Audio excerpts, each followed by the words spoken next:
We're in. Wait, did I have to do something? I already did it for it. We're good.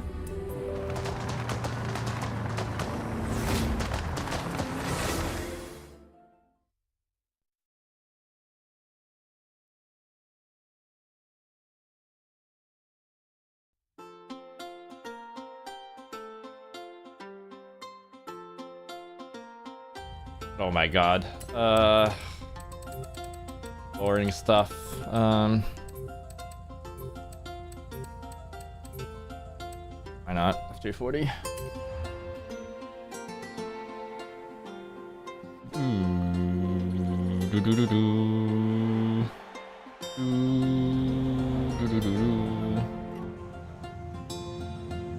Oh, please pull me in.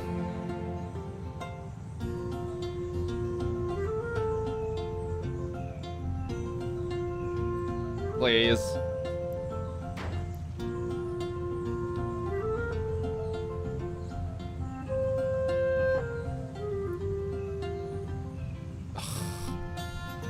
Alright. We're a different lobby here. Sad one, right into the event.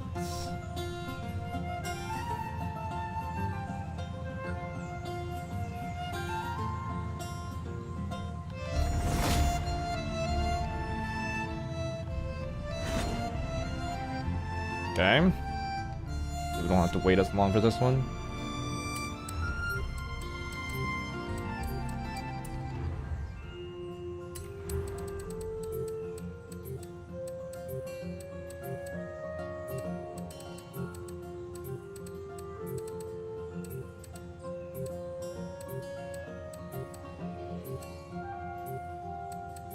Nismo.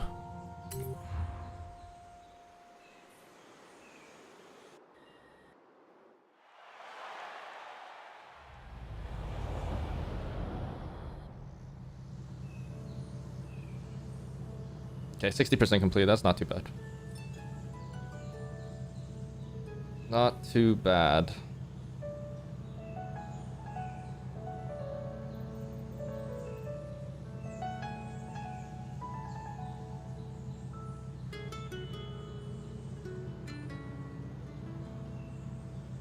Convoy? Yes. Keeper LSA. There is a convoy. Yeah, feel free to join. We're not just driving around online or anything. We're doing open racing. If you're down for that, feel free to add me. Use the Discord, not Discord. Use the exclamation point gamer tag command, and then you can get my gamer tag and add me. Send me a quick message request as well on Xbox, and then I can invite you.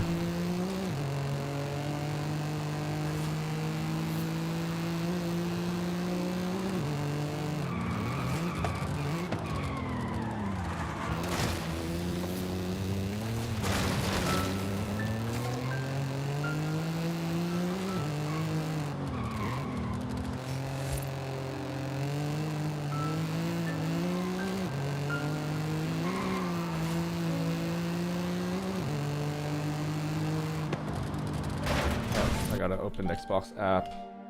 See.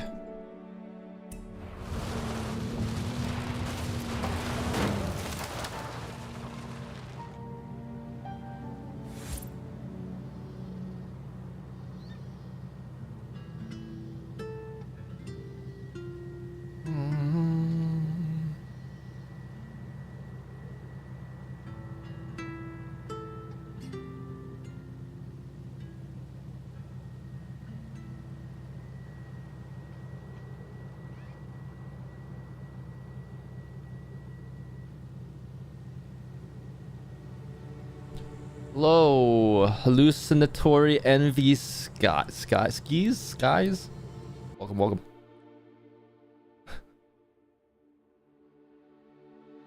That's not a name I recognize.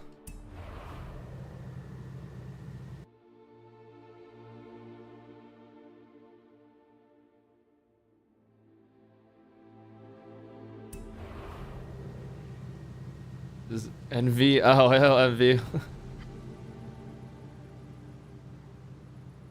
Hello, envy.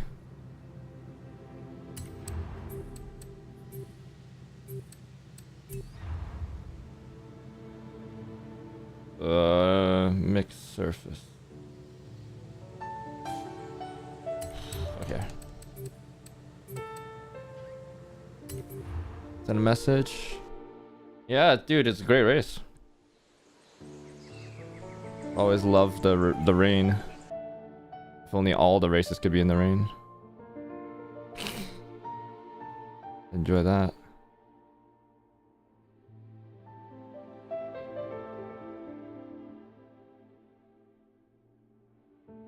What's going on?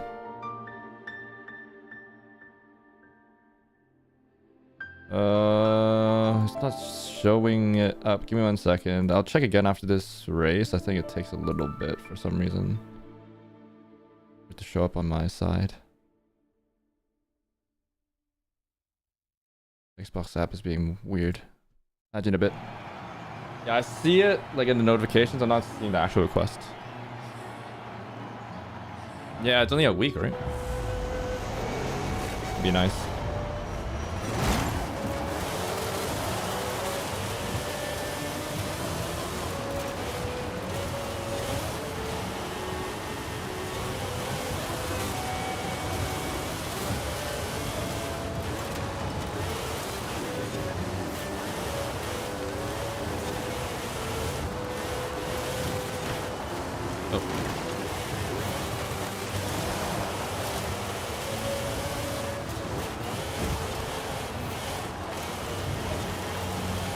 Dude, I do love how snow accumulates on the cars in this game.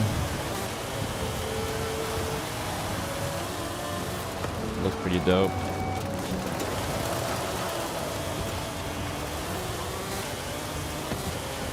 How dirty it gets. I need it to be even more extreme would be nice. From personal experience.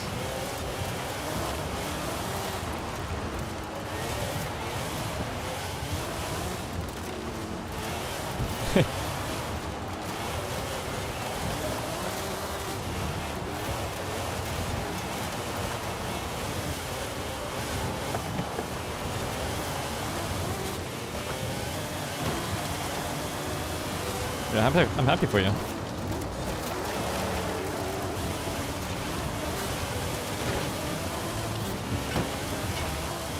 Glad you're enjoying it.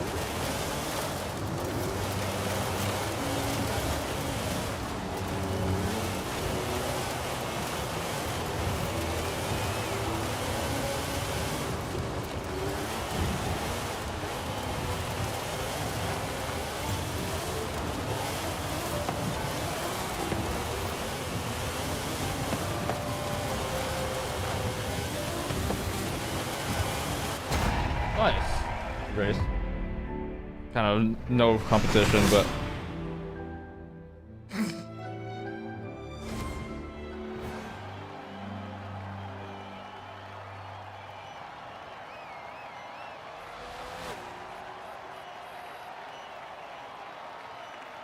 I'm just that good, you know?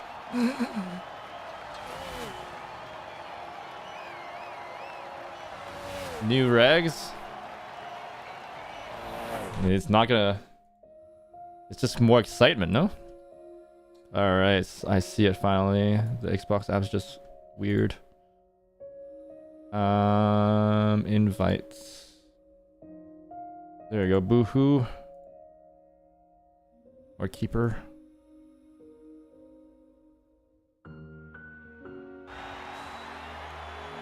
I'm doing alright. My sleep schedule's been pretty effed. Especially after the daylight saving stuff. But yeah, slowly work's been working. Nothing to really report there.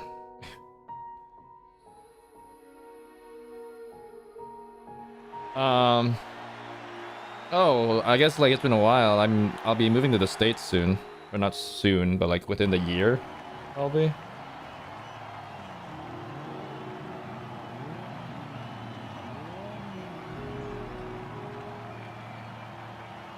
Probably sometime this year. Since my my team's being moved. It's great. I'll be making 60% more, so I'm not gonna hugely complain. All the political situation ain't great, but just gonna focus on the work side.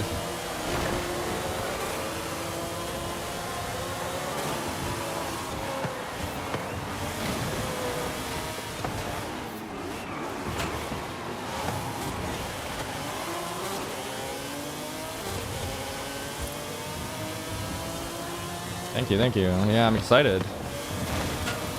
I get to, if I make, thinking about potentially getting another, well, not another, like upgrading the car if I earn enough and save enough. We'll have to see, because now I have to pay rent and like living expensive by myself. So living with family is always cheaper, you know. I'm still like making more money in general for sure. Even considering all of that, be a big upside.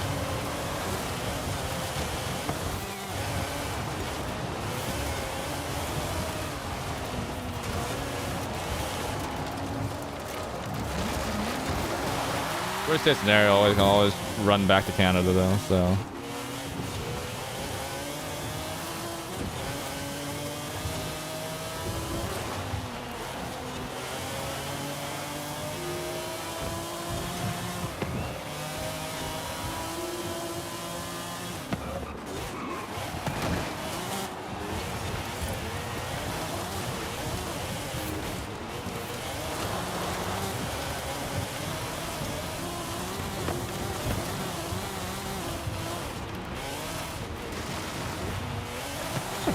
Like, I gotta give props to these guys. Usually, that's too dirt, and then when people aren't super competitive, they leave because it's pretty difficult.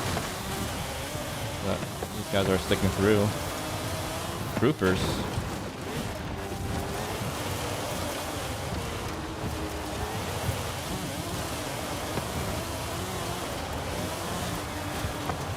I'll wait a little bit so they can finish. Hey, Techno.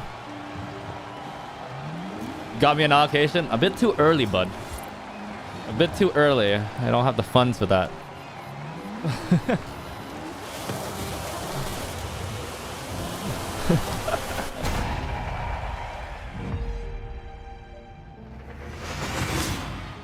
Dude, I'm excited for the new regs though. Stable regs are kind of annoying. Like, they didn't make a huge change. At least like towards the end of the last regs, they like cut floor like in a drastic way. That's mainly because they delayed the, like, but for whatever reason, because they had to delay the new regs because of the pandemic. I understand, but like it'd be cool if they like made like some tweaks like that like shake it up a little bit. But there's like basically no changes other than like closing like loopholes and such.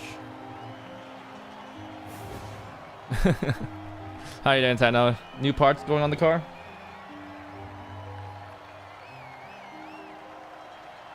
Getting a GR Corolla next.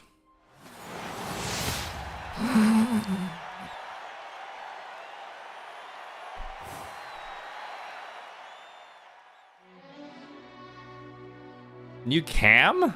Wait, I thought you weren't doing like engine mods.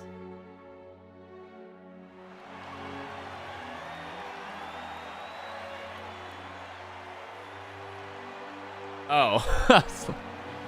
Like, wow, that's a big mod, getting like a more aggressive cam. New camera, what'd you get? Like, thank you, Envy. Thanks for the luck. Well wishes is always good. Rebel. Oh.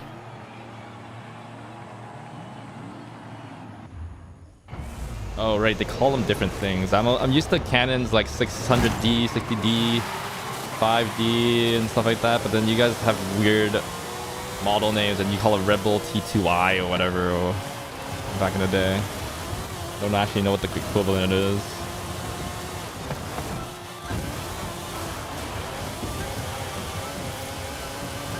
All whack. Oh god.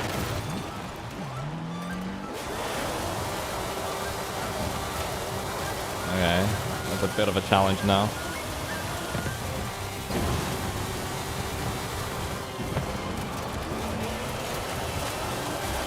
That guy basically wall rode and didn't get a pen. Going too slow for it to count.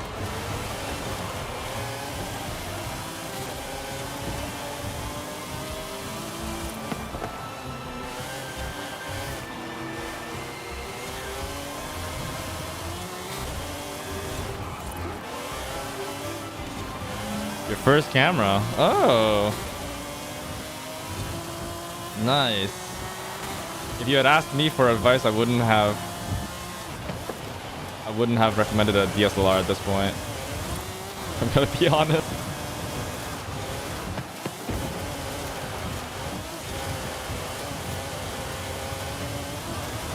And I should have let you know that I'm a camera guy. Did you get it used or brand new? Completely different scenario if used. Oh, perfect. Okay, that's fine. That's absolutely okay. All right, good on you. Yeah, Rebel. I think they did away with the Rebel nameplate a long time ago, or at least in the DSLR space, they unified the model names globally.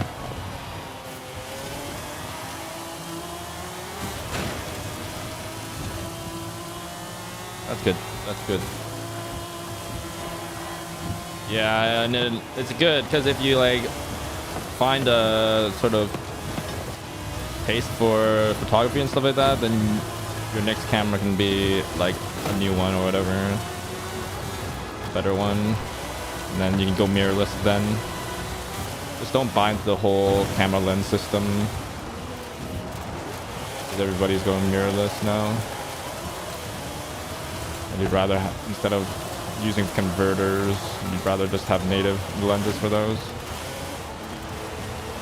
It is like one of the basic ones. That's like the 18 to 70 something zoom lens, right? With the variable aperture, 3.5 to 5.6 thereabouts.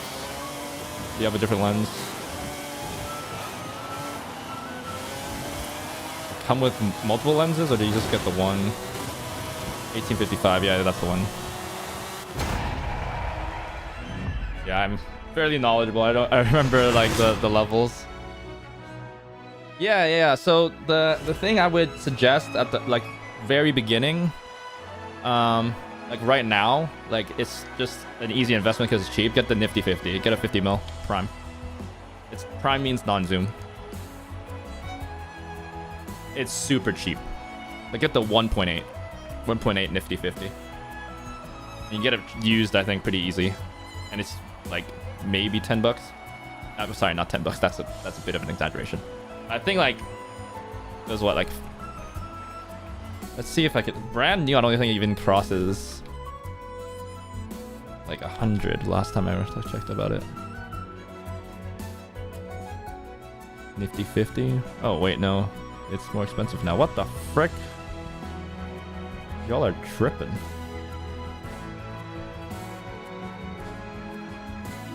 Get it, but under 100 now. For sure, though. If you get it used.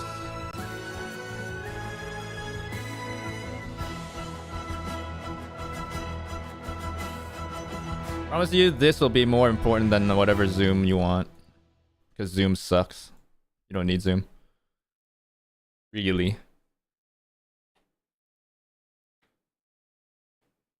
You just crop in. But getting a prime lens is huge because it unlocks like low light photography and like allows you to play with bokeh a lot more, like the blurry background, depth of field. Oh, you know, black depth of field. You do 3D modeling stuff, right? Oh, but you for a game, so probably not. If you dabble in rendering, you'd know. Yeah, get a 50mm 1.8. It should be like, you'd probably be able to get it for $50 if it's an old camera. Plenty of those online.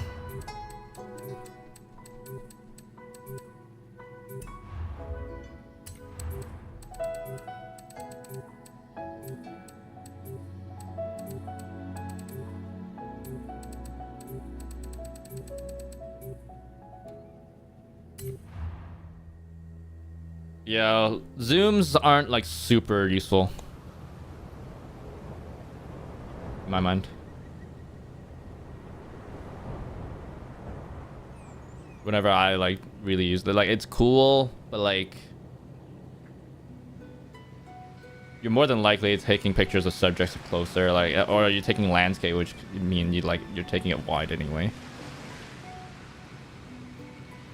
Zooms are fairly niche because you're going into like things like sport photography, bird photography, like fast moving objects and stuff like that you want closer, but you can't like get close.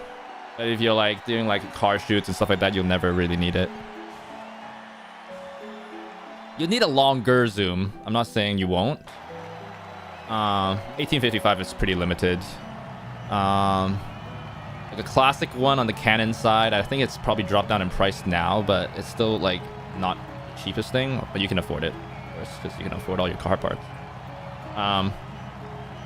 Like I think it's much cheaper now as well. If you get an F4, the 24 to 1, I don't remember what the specific range was. The F4 24 to 125, something like that. It was a 200. No, I don't think it went all the way up to 200. That's too long a lens.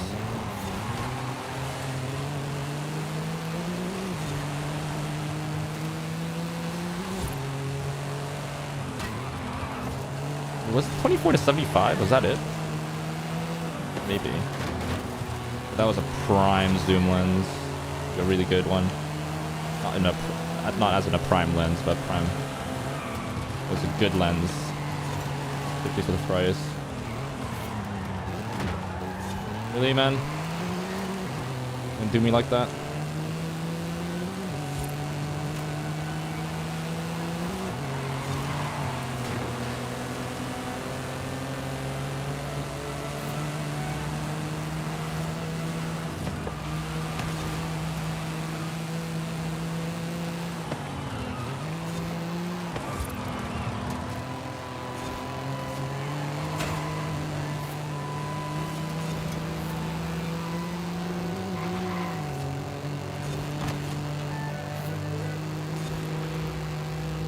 There we go.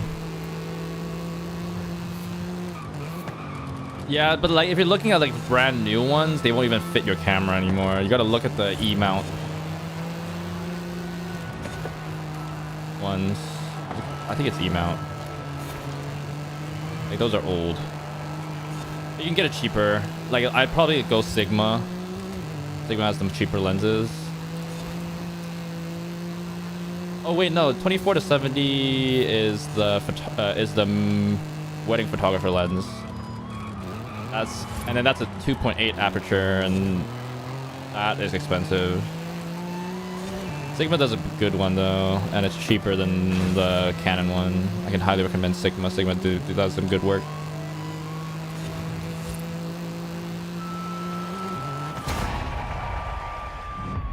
$350D. Oh. When did that release? That's some good video. Wait, whoa. This is way older, actually. Wait, when did this get released? 8 megapixel? Holy. Yeah. Okay. When was this released? Release. 06. Jeez. Rebel XT? Damn, okay, this is way older than even my stuff. My first camera was a 60D. It's like, okay. Well, okay. Yeah, okay, so you're working with very crap, or not crap, like less than ideal low light. So I honestly, if I were you, I wouldn't even consider a zoom lens. Go with primes. So if you want one for portraits, go with the 85mm. And then have a 50mm for regular photography, I'd say. Because prime lenses give you bigger apertures. I'm not sure. I'm not sure whether you know.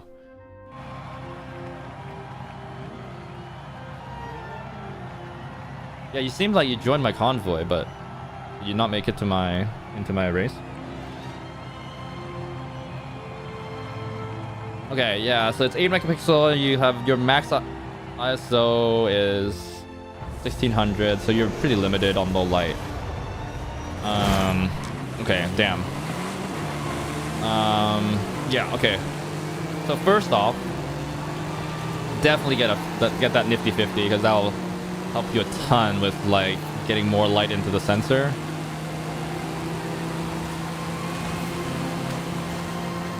And you're young enough to adjust your body rather than having to zoom in to get the shot. And you have the wide angle with the zoom lens that came with the camera. And then get another prime.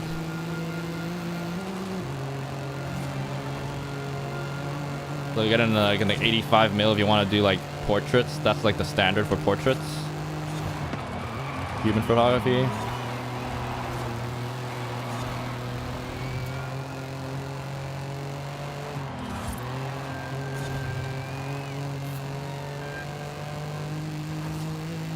You can come into the middle, I don't mind. Nothing. Say okay. But yeah. If you want a prime that's a bit wider, you could go with a 35 mil, but 35 mils are generally a bit more expensive. But older lenses might be cheap enough. I used to have a 35 mil from Sigma with a 1.4 aperture. That was killer. It was really good. Not sure how much that goes for in the used market these days though. It was over 10 years ago. You can get a cheaper one, Canon 85 mil for, I think it's another 1.8 aperture.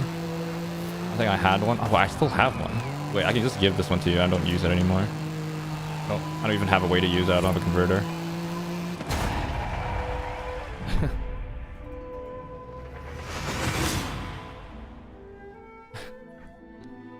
Yeah, but you gotta have to wait. I think you might be able to like just get like a cheap one.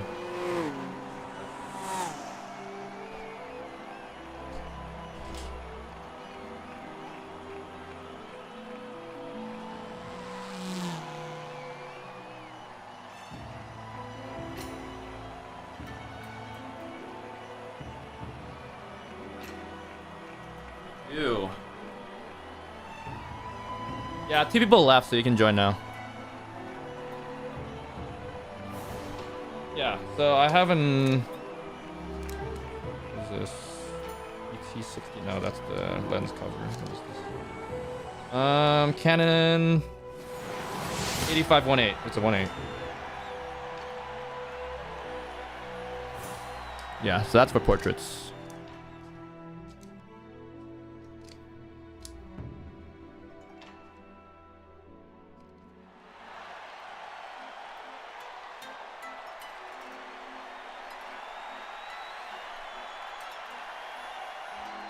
Yeah, with your type of camera, I'd be looking into primes. Because you don't have any low light.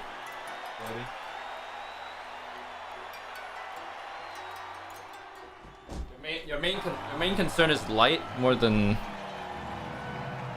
zoom focal length. Yeah. You know what an aperture is? Like I'm not like just screaming jargon at you.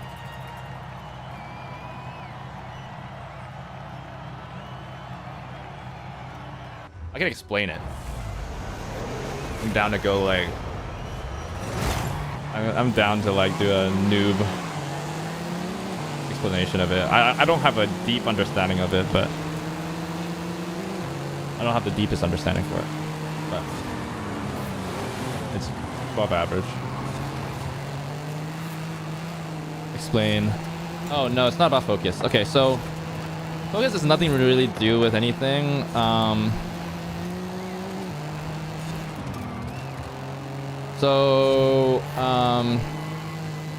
Okay, so it's all about light. Okay, so you've heard about ISO, right? At least you should now that you've tried maybe the camera out, and if you turn up the ISO, it makes the picture brighter, but it also means it's grainier. Okay, I'm just gonna quickly go through all the terminology. ISO, I don't remember the specific. I don't remember what the acronym actually stands for, but in general terms, it determines the sensitivity of your sensor, of the image sensor. So the way I would describe it is like a mic. Like imagine if your sensor, like the image sensor, is mic, and then like the light hitting the sensor is your is like a person's voice, or like the sound waves hitting the mic. So turning up the ISO means turning up the gain on the mic, which means that you get more white noise, which is if there's nothing in the room, but it means that it turns up the volume. In the same way, if you turn up the ISO, the sensitivity of the sensor, you'll get more light. It's more sensitive to the light, but you're also susceptible to noise, which is the graininess that you get when you turn up the ISO.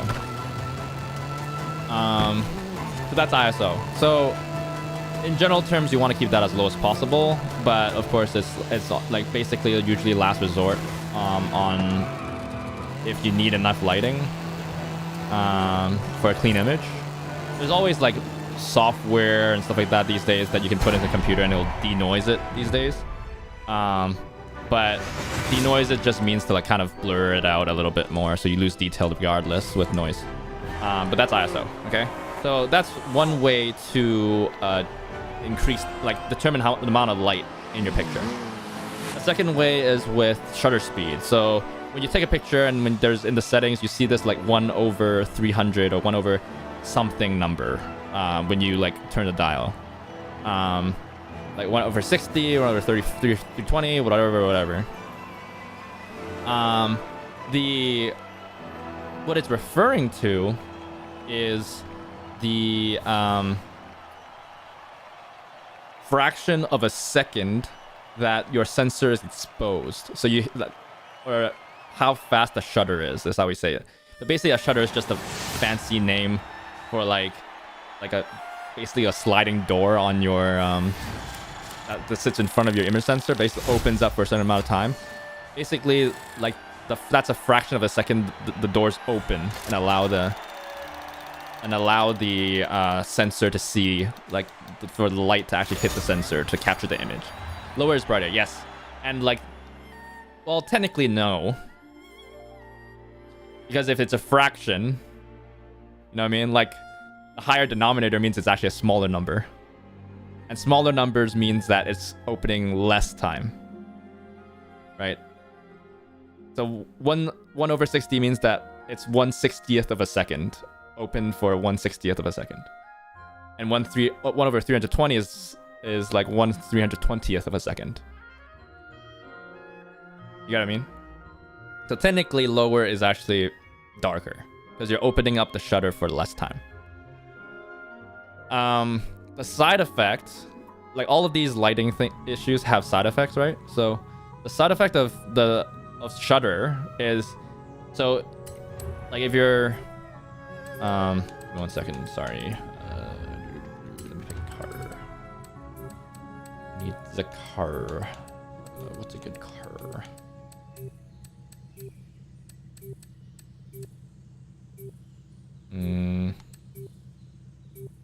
Yeah, why not?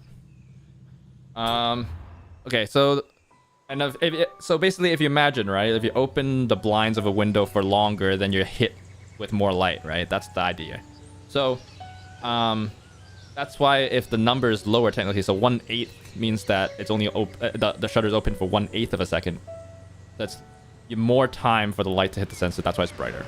Okay, so the side effect of a slow shutter speed, and we're talking about opening up for longer, we call that a slow shutter speed, is that any movement while it's open is captured, right? So if your hand is a bit shaky, you know, that means it's blurry. The picture will be blurry because it's open.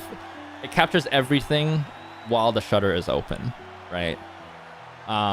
So things will be like, there's stuff like that, and then on the flip side, it's like moving things will be blurrier as well because they can move from one place to another within the time frame of the shutter opening. So that's why like car photography and stuff like that or like if you do sports photography, generally you want a really fast shutter speed because like everybody's in really like is in a lot of motion. Otherwise, like, you know, if you're like filming somebody running, yeah, exactly, light trails. So if you're filming like a sprint race or something, like an actual sprinter, then their legs will be blurry if you leave the shutter open for too long. You know what I mean? Because it's moving. And then it's like a bit more complicated, but like, you know how they're like car photography where like somebody can film the car as like super sharp, but the background is super blurry. Usually what's happening there isn't like, there's two ways. You can either do like the depth of field so the background blurs out in the photo in general anyway. There's that, or some people like move the they're so good at moving the camera that they follows the car. So it follows the car so the car stays sharp, but the background gets blurred. That's it.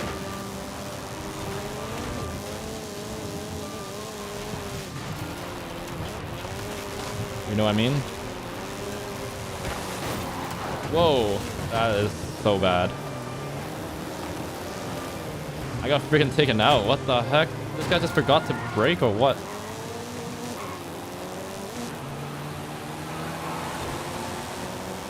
Okay, well, that sucked. Freaking straight T-boned me. Anyway. So yeah, so that's shutter speed.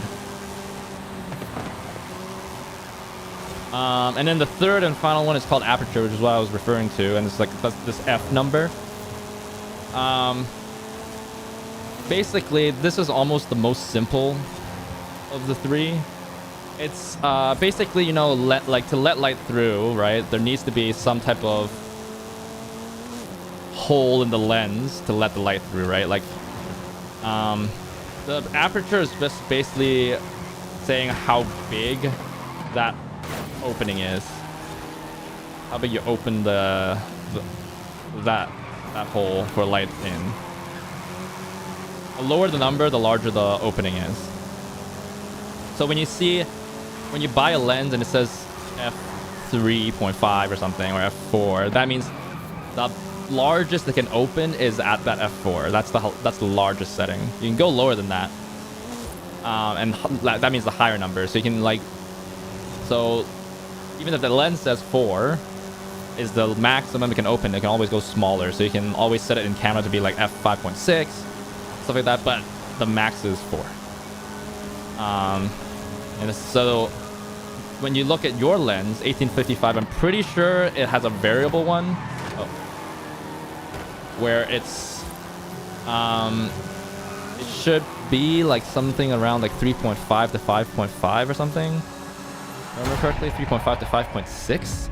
I don't quote me on that. Or 3.2 maybe it starts, but it's variable in that the more you zoom in, the hole gets smaller due to the design of the lens. And that's a cheaper way to produce it. Like those lenses are cheaper to produce.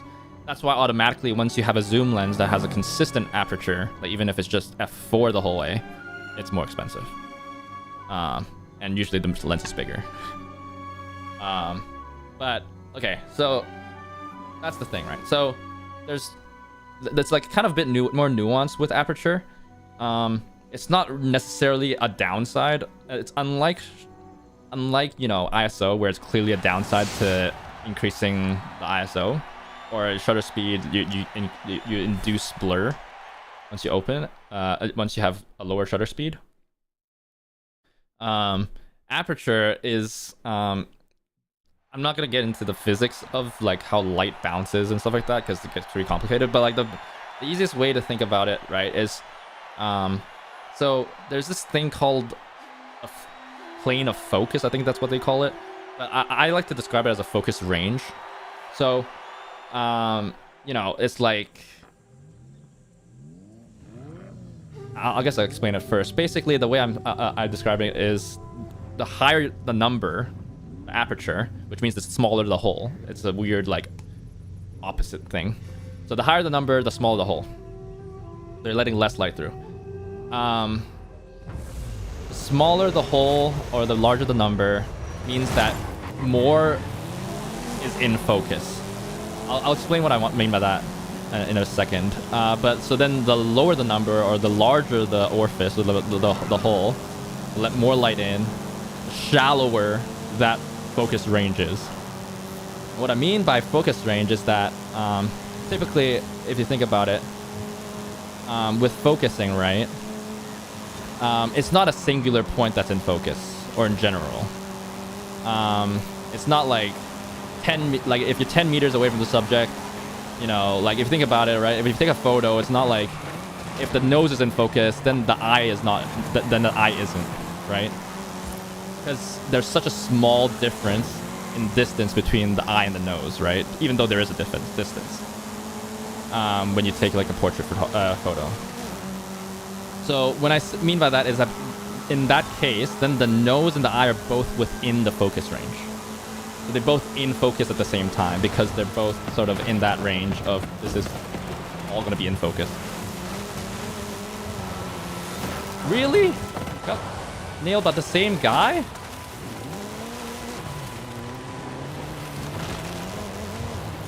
I think it did. That guy just doesn't break ever. What the hell? Unlucky.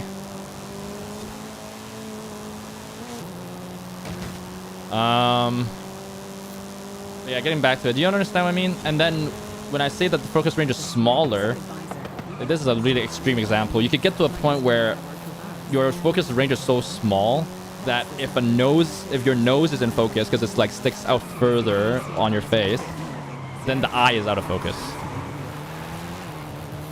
So when we go back to think about aperture, if you turn the aperture up, the number up, which means that you're making the hole smaller to let less light through, it makes it so that maybe the whole head or even like into the background is all in focus. If you turn the number down, then you're making it shallow. Then you're making the range really small. So then the nose could just be the only thing in focus, or even just the front of the nose. The tip of the nose could be in focus, or even like the, you know what I mean? That's the one that's hardest to sort of for people to comprehend when they first get into photography.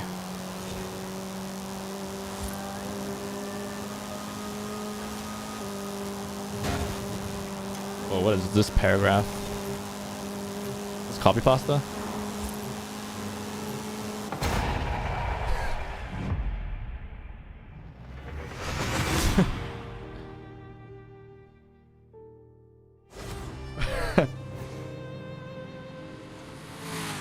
What is this? Vatican. Holy. What a copy pasta. Keyboard warrior over here.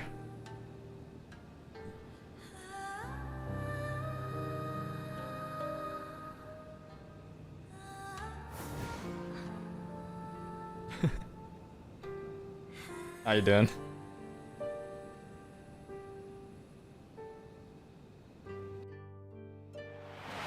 I'll be the affiliate anniversary. Thank you, Sir Zach. Appreciate you. I'm so sad. I got taken out twice. I got T-boned twice, bro. What are the odds?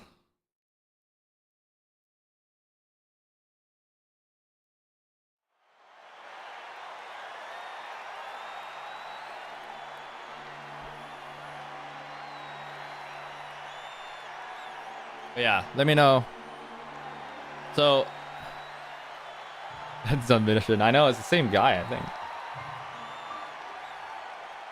Anyway, so yeah, Techno, that's what, so because your lens is stuck at 3.5 at the highest,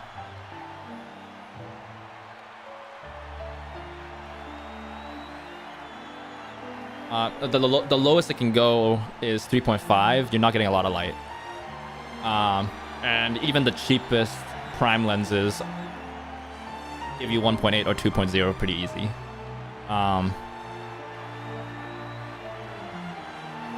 There's also like and then like it's also a bit more complicated than that. There's also something called sharpness. Yeah, we're talking about cameras. Something about sharpness. So the way I would illustrate this is you know how if you squint things get a bit clearer, or like things get darker, right? Like it's a bit less light, but like things get sharper.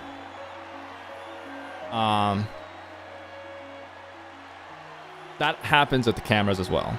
So the smaller the aperture, the sharper things are. It's not gonna like show up unless like you zoom in pretty far to like peep at pixels and stuff like that, but in general that still happens.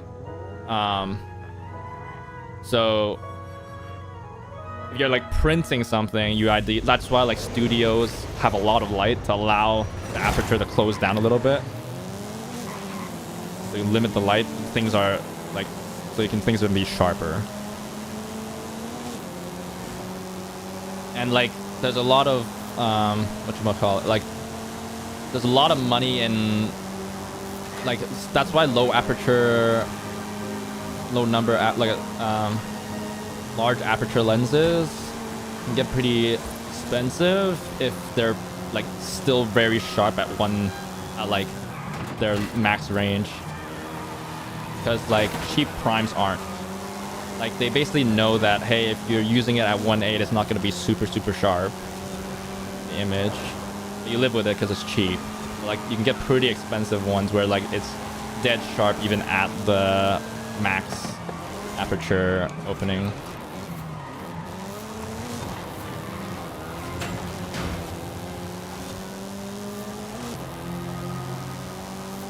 But don't worry about that, especially when you're beginning.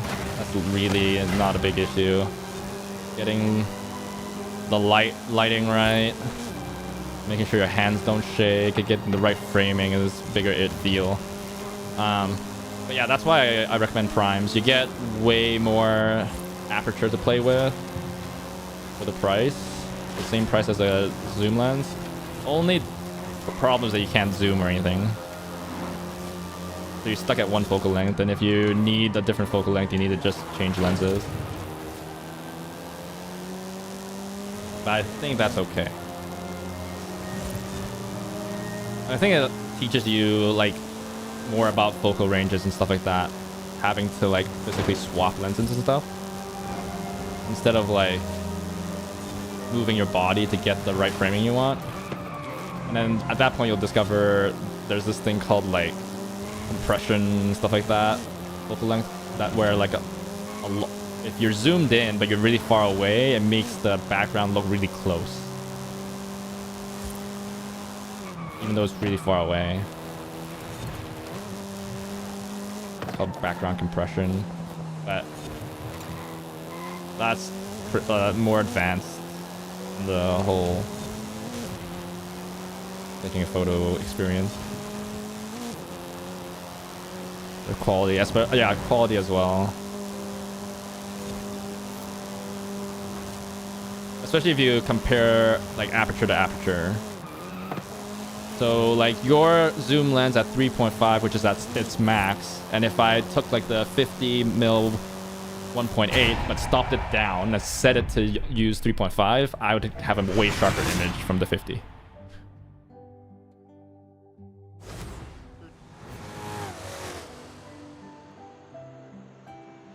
Nice. We're just yapping.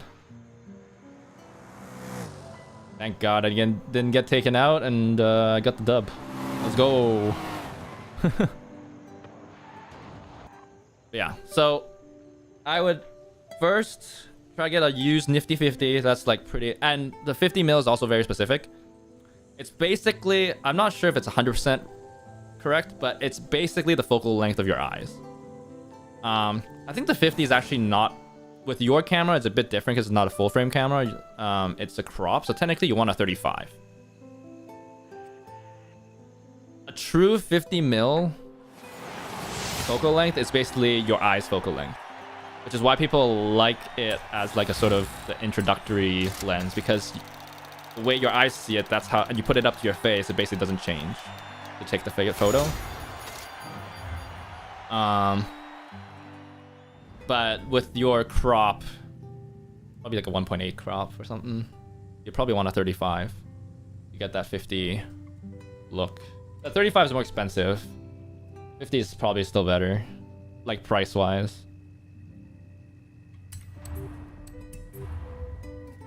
Why don't we get this again? 2D presentation. Alright, is the relative size different on a wide lens? Oh, you're trying to explain background compression? I love it. I gotta look a lot larger. Compress the space. Thank you, Sir Zach. I was trying to just kind of skirt around that and not actually explain it because Techno's getting like new into the. He's gotten his first camera. But I appreciate the explanation.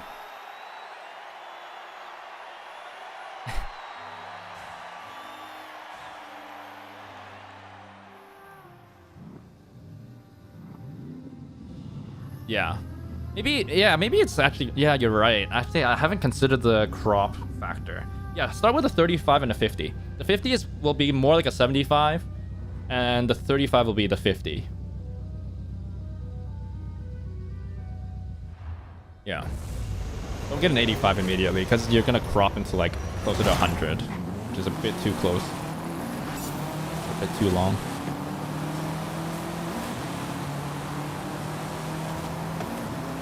Oh wait, I'm shifting way too early for this car. This isn't the other engine. Shift at 6/8.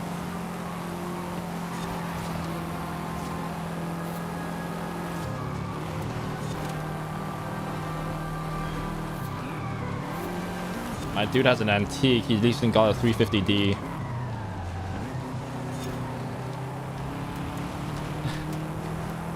So he needs all the light he can get. Camera from 06, bro.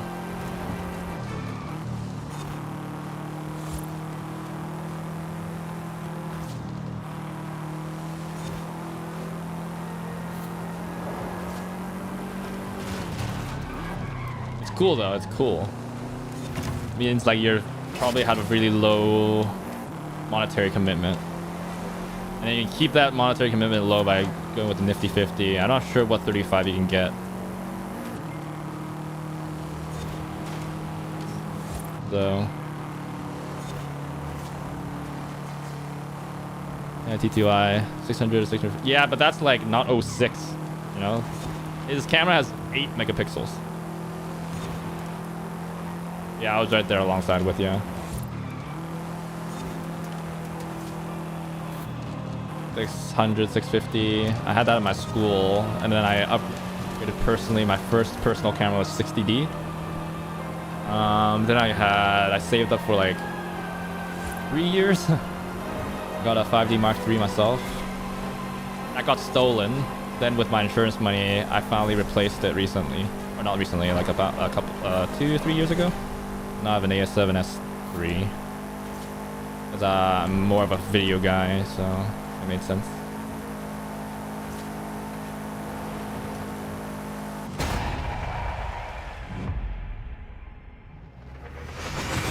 In the hobby. Oh, nice. Ooh, Black Magic. I always looked like I thought about getting that instead, but I'm too addicted to the full frame look.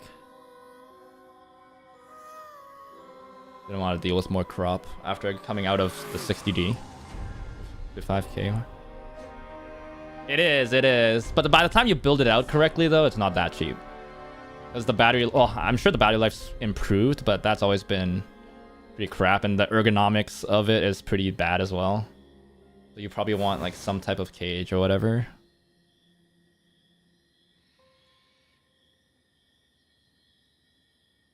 Yeah, full frame is addicting, bro. I'm glad I never got to try a medium format. Although medium format's probably not great for film anyway. Not for video. But having the flexibility for like light and everything is so nice. So light. Yankee, do I have a willing to sell the 68 Firebird? If I have a dupe, I'll sell it. It's not the battery. Yeah, that makes sense. Yeah, once you like buy all the accessories and stuff, it's no longer that cheap. Which is what I've heard. And then like you need a pretty beefy storage as well. You might as well like some people just opt to just do an external recorder. Yeah, only if I have a dupe though. And oh right, Yankee, you've been here before. Yeah, you'll have to wait till I'm into the stream when I check.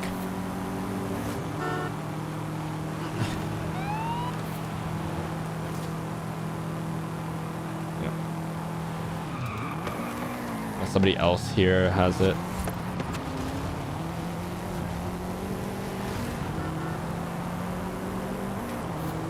Oh wait, what? Who left? Hey? No, Boo's there. Oh, he just forgot to start. Oh, the camera's not the sensor.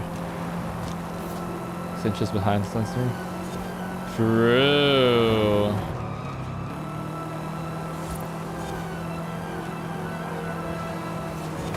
Skilled artist never blames their tools.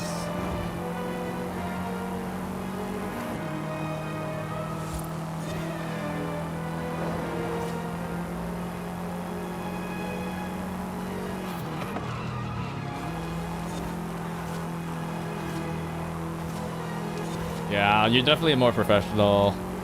Like, and then like the ability to shoot at Black Magic Raw is also crucial in the more professional sphere. I had to use like Cinetone or like some weird color mapping. I still don't have access to any type of raw type files.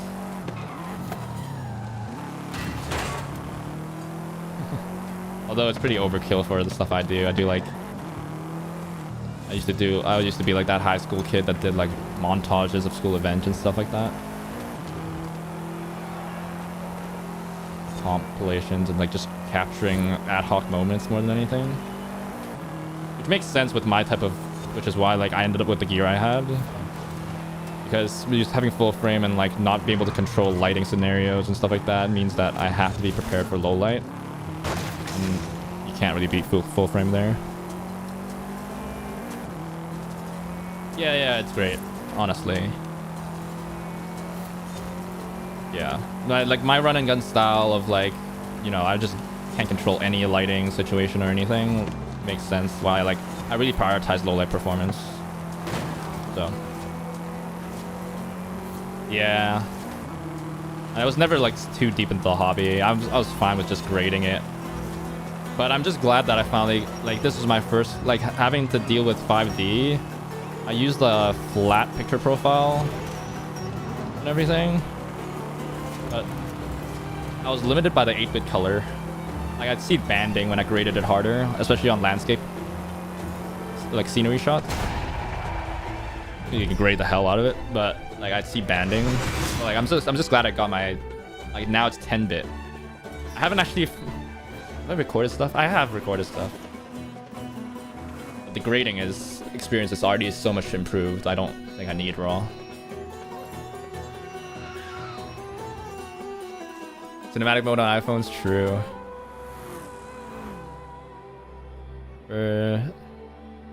S16, yeah.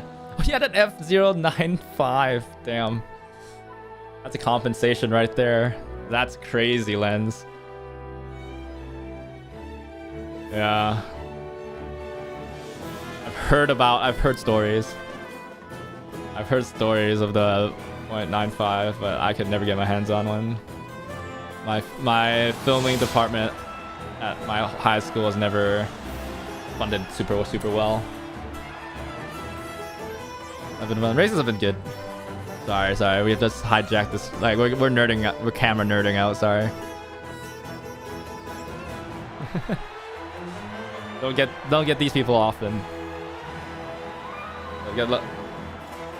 Especially like aligned with other interests with cars and stuff like that. Just got a bit excited. Learned too much, damn. Yeah, just keep it. So long story short, I think my personal recommendation Sir Zach might have a different one, but I think we're both. I think we both kind of agree now. I think it makes sense. It's like try to get a 35, get the 50 first, because the 50 is probably going to be easier to get. Because nifty 50 has been around way longer. 35 is going to cost more, so you might as well wait and see if you can find a deal. Personally, I had a Sigma 1.4, f1.4 35 mil that I highly recommend. It's not the cheapest thing out there, but it's budget compared to like the the 50 mil 1.2 that Canon created, and it's basically matches performance. And you only lose like not even half a stop. 1.2. This is 1.4. Sharpness is great too. But you find it used. Lenses are great things used because they have great build quality, and generally is like, unless they have cracked glass, you'll see it very clearly. Just make sure to test it, either with their camera or like with your camera before you accept it. You can't really hide flaws with that. This one you have a chance. I will. Phone camera, best camera. I mean, you can't beat a camera you always have on you if you just don't have any other camera, so. And phone cameras have gotten really much better these days.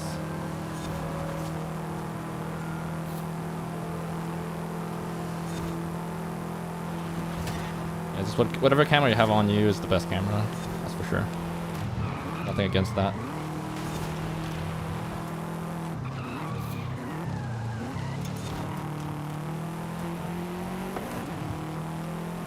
So they can post the IG real quick, yeah.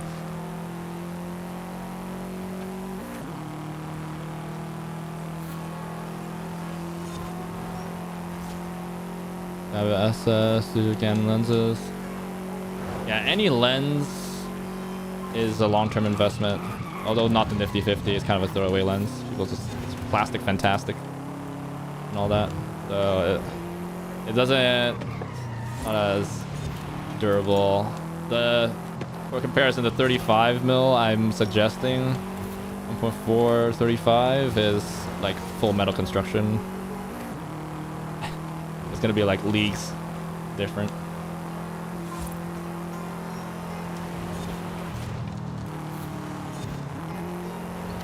If you get those specific lenses, EF mount, yep. Yeah, but I'm trying to get him to, like, if he gets into it, I think the current meta lol. These days, I think it's foolish not to invest, if you're investing in a new platform, to not invest in a mirrorless one. So I don't want him spending too much money on EF mount lenses and having to adapt them for mirrorless in the future if he gets into it. Yeah, so that's the one. EF, perfect. That's the one we were talking about.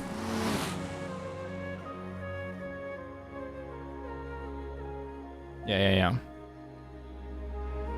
$50 seems a bit steep for an old lens like that, but inflation.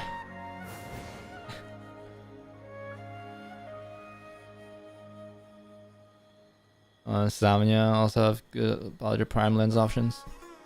Yeah, I think, but if we're in the used market, I wouldn't look for Rokinon or like Samya. I think I'd stick with Sigma, Tamron, Nikon, Canon. Get them all to kind of work. Although you have a Canon camera, just stick with Canon. Canon and Sigma. Don't even entertain Nikon. Tamron, I think. Yeah, I'm not sold on Tamron. I feel like Sigma stepped up their quality quite a bit, and Tamron stayed where the Sigma was. Yeah. But this is like 10 years ago when like they upgraded. They made their whole art series lenses and stuff like that, and that made a huge difference.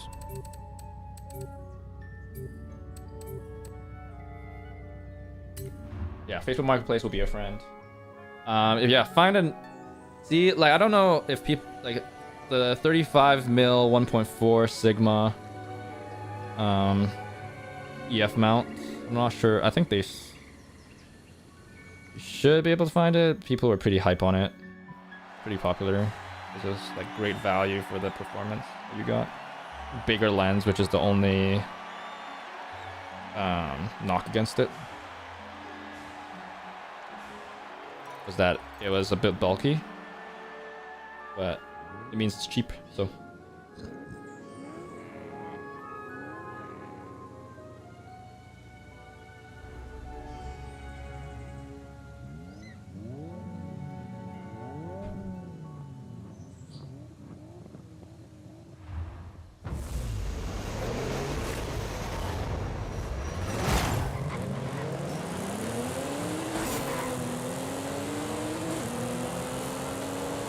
Only if they don't try to like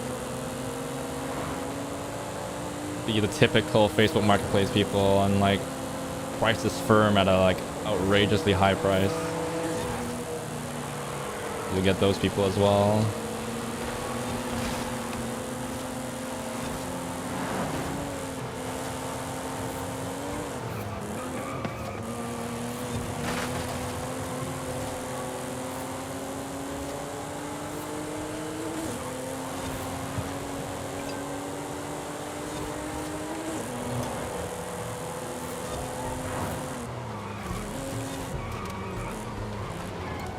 Those people that was like, I know what I have. It's like, bro, you have a Canon EF 50mm 1.8 nifty 50. It's plastic fantastic.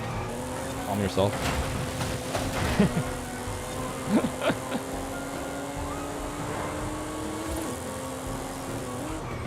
You clearly don't know what you have.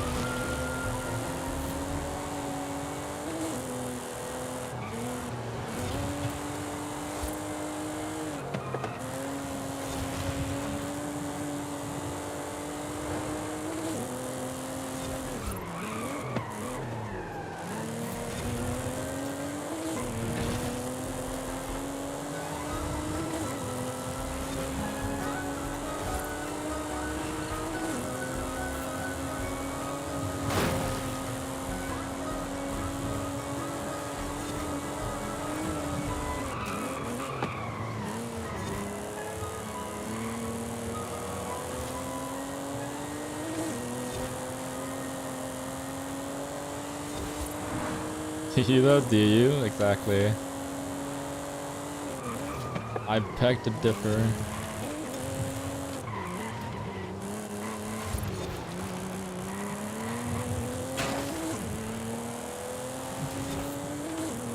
If they do say that and try to hold a high price, I'm pretty sure they're selling because they realize I can't zoom with this lens.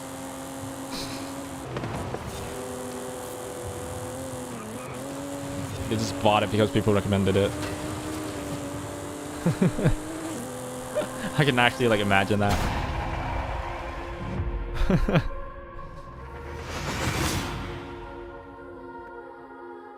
Costs more than a cam. Yeah, that's that it is. But like the lens is definitely like the place you put most of the money into with cameras and stuff like that.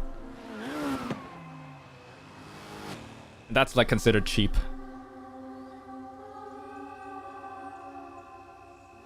Like the Sigma's not even like the like for a comparison. If you look at the 51.2 EF from Canon, like that's like the premium level lens. I'm not sure whether the second-hand prices reflect that though, to be fair, but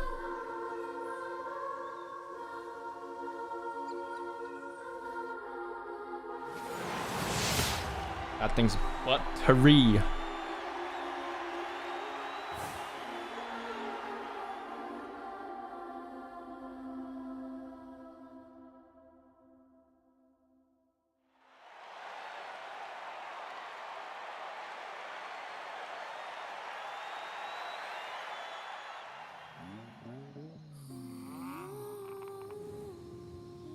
It's an awesome man. Oh, don't tell them that. Don't actively tell them that.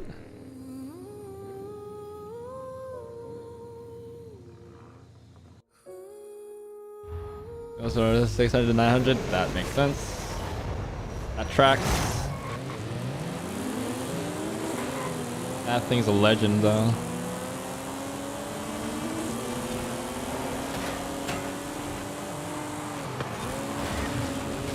Oh wait, Vacuum's here to steal my wins. Damn it. Okay, welcome, welcome.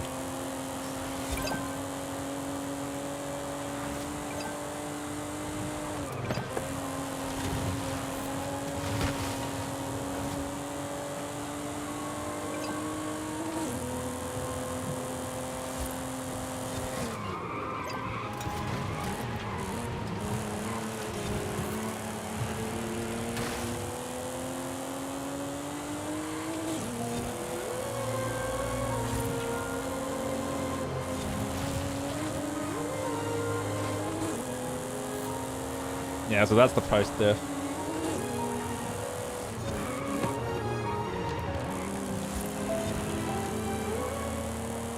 And as a beginner buyer, don't go with for any of the Canon lenses with a red ring on them. Those are the premium stuff. Stay away from those for now. It's tantalizing, but don't do it.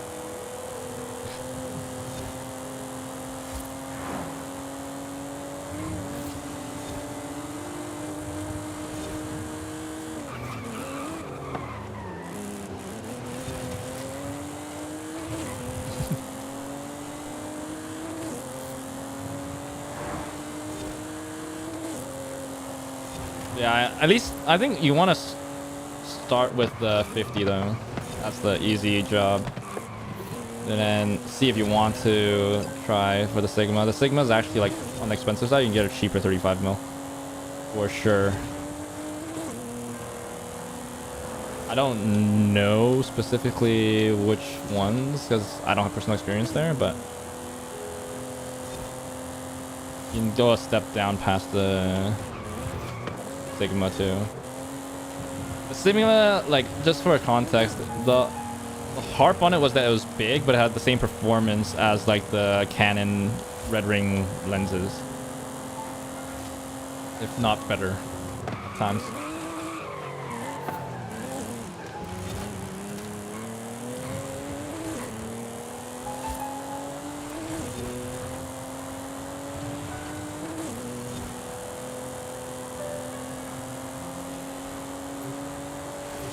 Trade-off is that they're much bigger.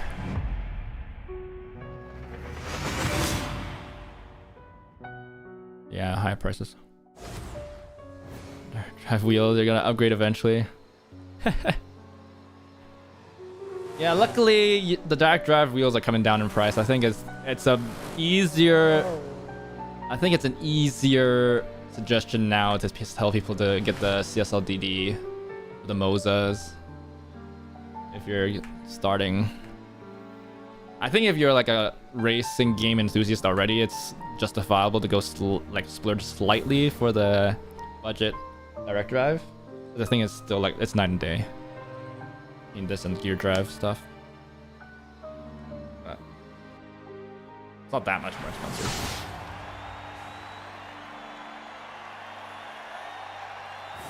The years I played less. Yeah, Mozart 3 CSL DD. I think it's no comparison. But of course, everybody's just like play with whatever you have the budget for. I think having a wheel is definitely better than not having one, especially force feedback. I'd argue that if you're still like in the stone ages of having like non-force feedback wheels, then just stick with the controller potentially.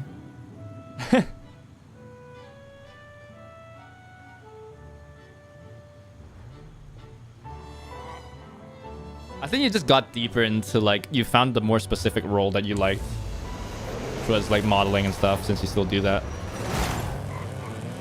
I think it had less to do with the fact that it was a natural progression of the amount of time you played in the game.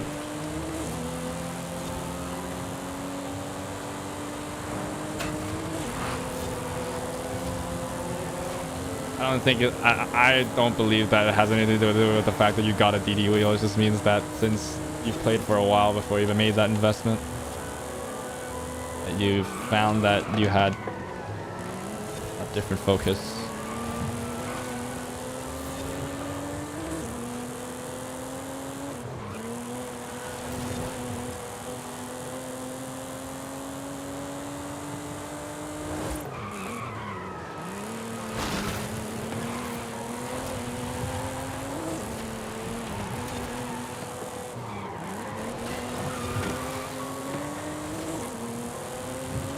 Oh, I didn't even realize there was a bone shaker here. Do not have the car for this. Like Siege is the car for this because in the long straights it beats the bone shaker. The sprints.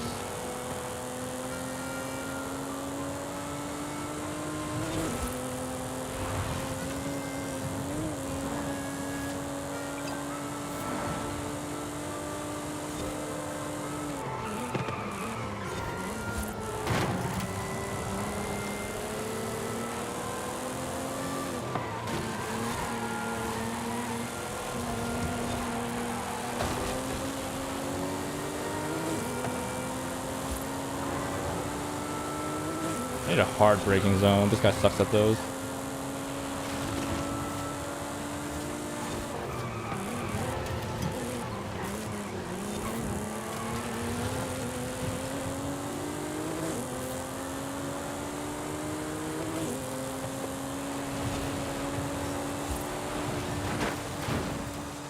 Lol.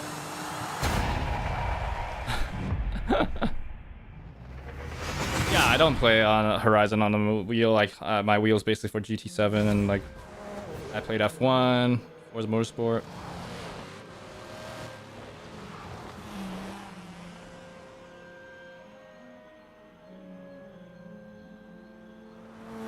I've been waiting forever.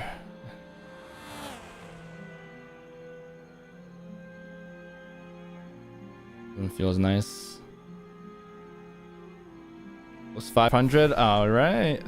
I haven't noticed. I missed that chat, but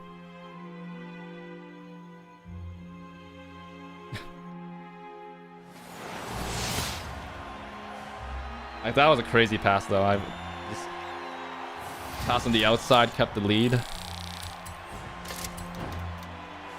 Let's go.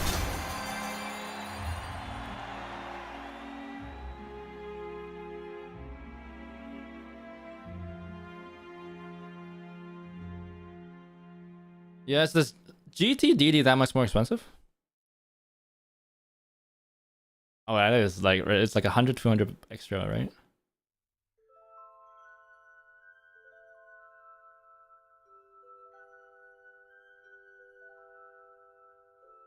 Compared to the CSL DD? Well, but luckily GT7's coming to PC eventually. You can wait for that.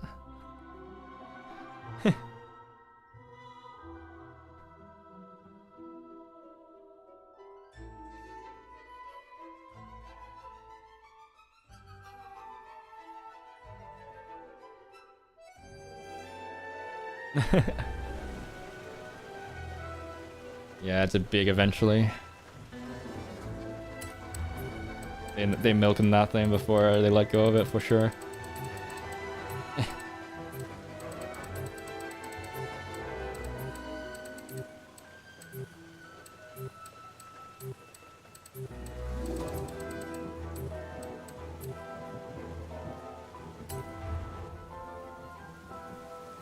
FM, it's bad.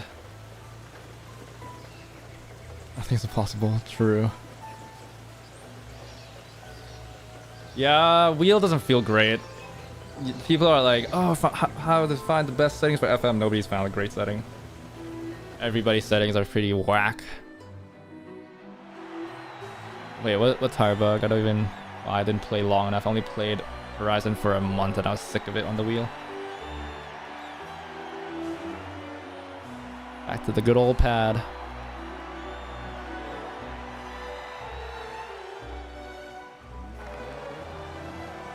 I think the worst part about the wheel support or whatever, it's not really directly support on Horizon, on Motorsport is that they still allow the fact that if you flat foot clutch shift, you're still, they kept that part of the engine.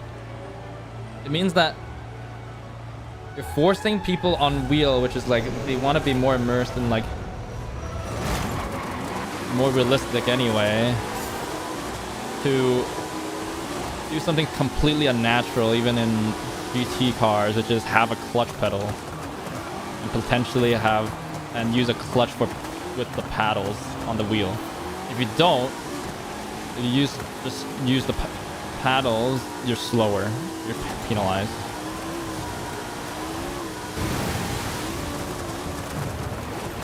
Feels like it'd be the first part, and they were trying to make it more like competitive against GT with like the rating system and the ranked mode stuff.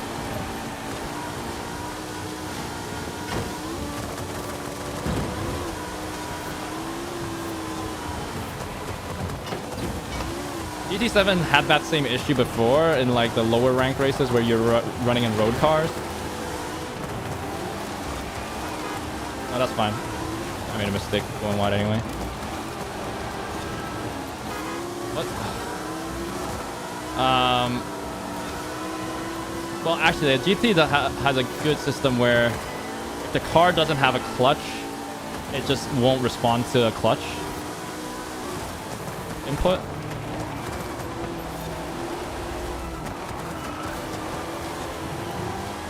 Like it just depends on the car type whether you can use a clutch or not. And then for a while there were some daily race days with the road cars where like if you had manual, like if you had a full clutch setup,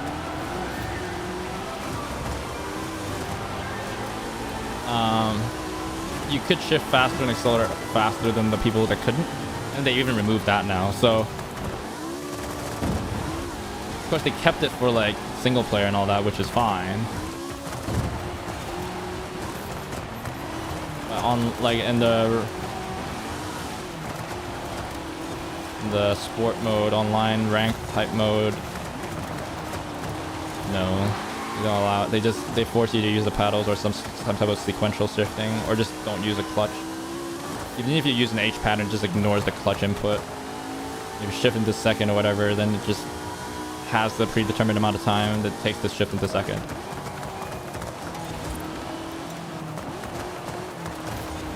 There's no way to map a clutch button on the control on the pad, if I remember correctly. I may be wrong though. I haven't really played on the pad before on GT7, so I wouldn't know.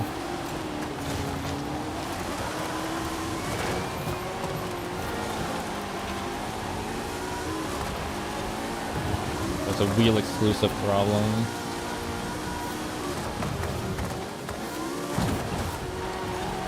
God. I need to hold this handbrake to slide out the rear there.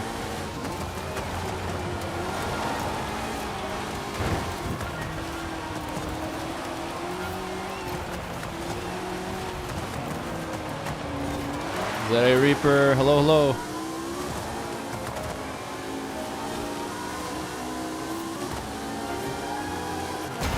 We're here to fix. Controllers as well? What?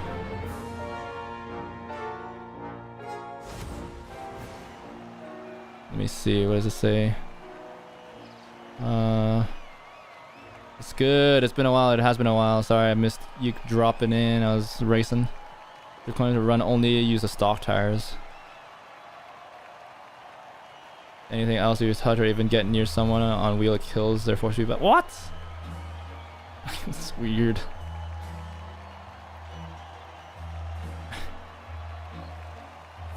Unless you started using it, but afterward you're required to shift with clutch if you use it once during the race.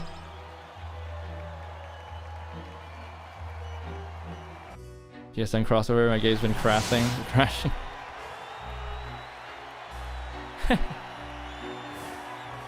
Damn, it's not boding well. The same thing with Forza Horizon 4, we might be in trouble. Hopefully the load times don't become astronomical.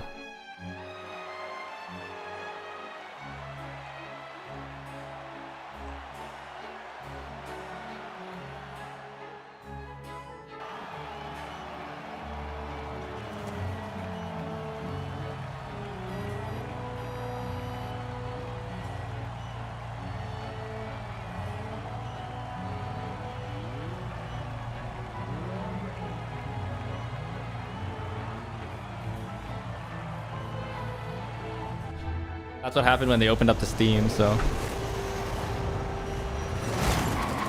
It's gonna be on the Switch next. Horizon 5 is gonna be the new Skyrim. Or the new GTA 5. It's gonna be available on every single platform.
Nice little love tap on the side there.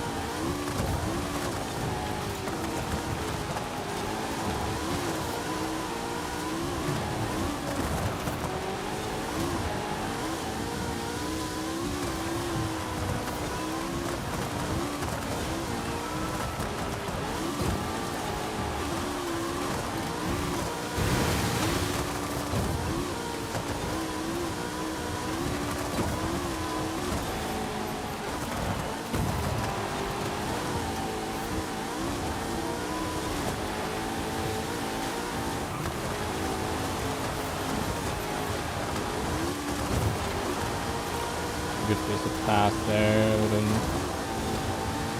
foolish. Oh god.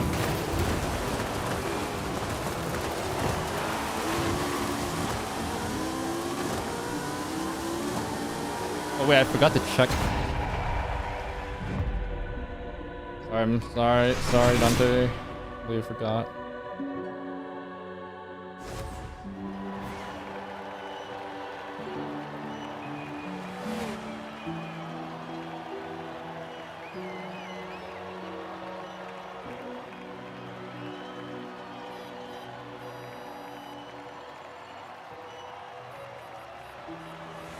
Jeez. The Steam and Xbox team up. Same stuff is happening.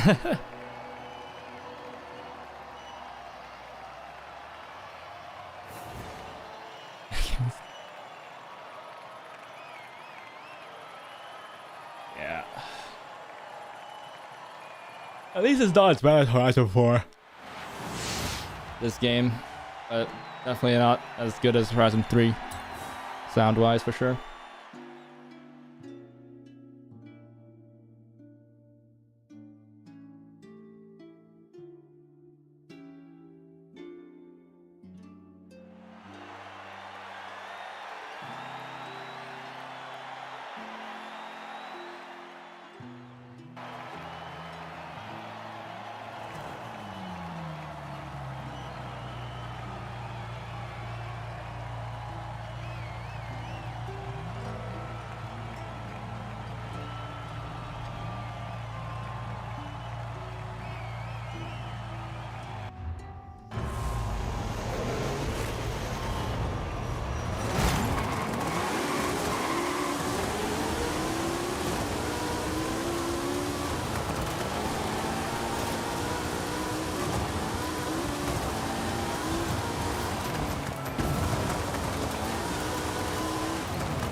Oh god, bounce.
that was such clean 2 first laps, and then I messed it up.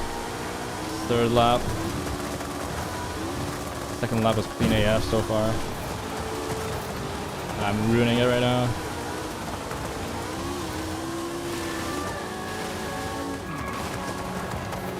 I only had 2 laps of concentration in me.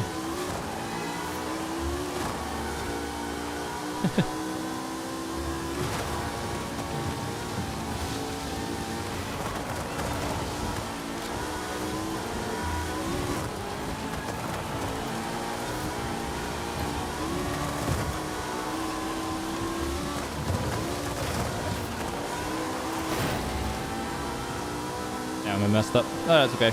We got there.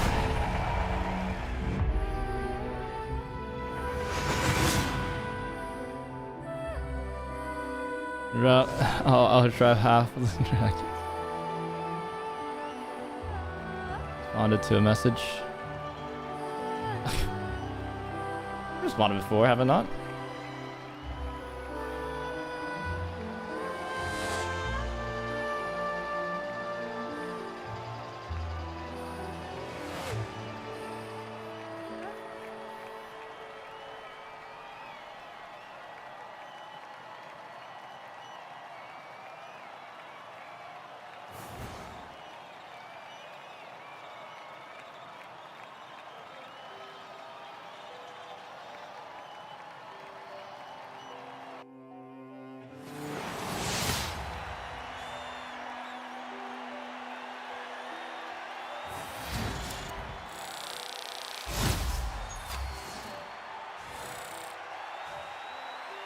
Just reactions.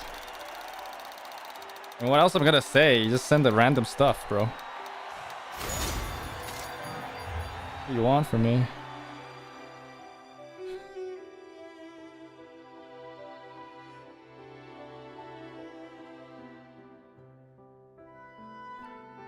AC Evo only allows you to use the H-pad inserter if the car has one. That's so good. That's like kind of the same thing with GT, although they're a bit more lenient. If the car doesn't have a clutch, it won't have a clutch, but it won't force you to use the paddles. It'll just, even if you have an H pattern, you can select the gear, but you just don't clutch. If you really want to use the H pattern for whatever reason. I like that implementation so much better, especially for like more serious sims, which I thought Motorsport was trying to be, but I think they scrapped that idea. Like their whole like engine rebuild idea got scrapped by upper management late in the development cycle, so they just couldn't do it much. Ah, this is boring. This is gonna be boring, and I'm gonna be slow.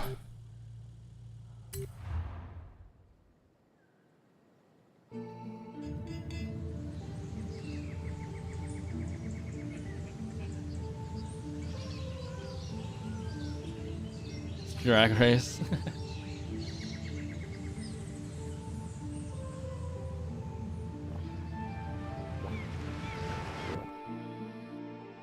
Hey man, don't let people... They can enjoy the game however they want, brother. I'm not gonna disrespect on that. Just because I don't understand it either. Drag racing in this game only exists to give us drag tires to help with PI management and tunes. That's the way I see it.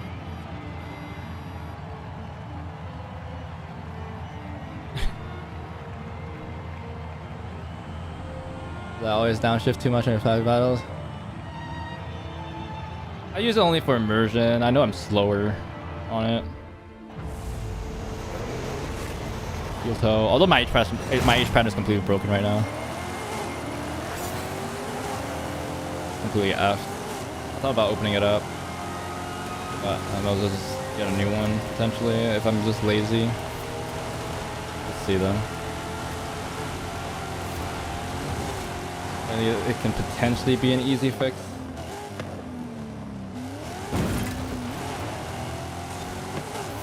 Like a part that broke off potentially, or you can just clean it. This is like Hall effect. I have the Fnatic system, so all about the magnet. all, and no amount of no amount of calibration can fix it right now. I think there's something physically wrong with it. I do want their handbrake pretty bad though. I've held out on the handbrake, but finally released a new one. I haven't gotten it because I haven't been as committed to the racing on the wheel. It doesn't like doesn't really stream well using the wheel. I don't have a good setup for it.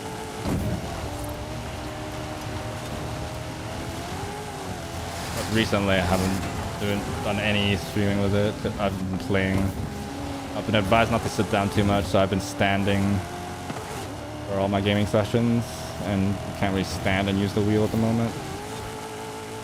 We'll see. I'm not sure how long this is going to last, but I want a stream schedule to resume first without skipping days that I have been doing, and then figure out adding Gran Turismo back into the rotation. I do miss using the wheel. Maybe try a different game as well.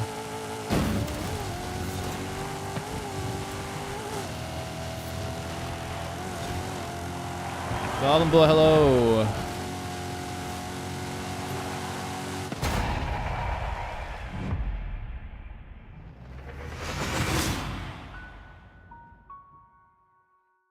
In the open drifting scene. I made skill issue. True, same.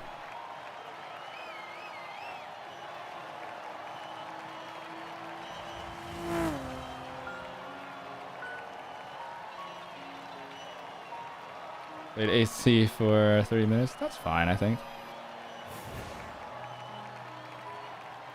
Your spelling fix didn't fix anything, huh? Rage bait got walk.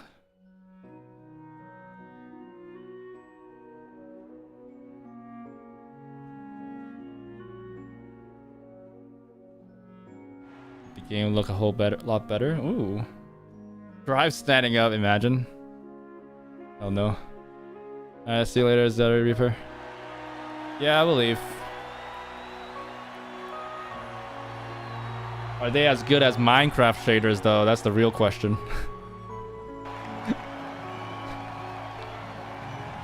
We'll see if they join any joiners. If it's still, oh no, we have joiners.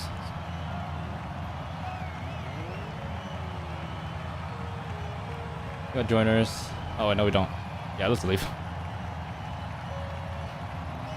Let us leave.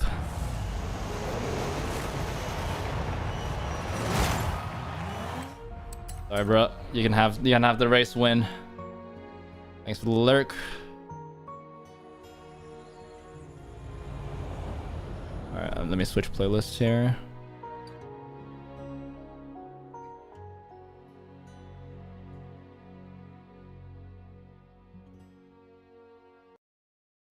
All right, back to rocking out. Not gonna get to the end though.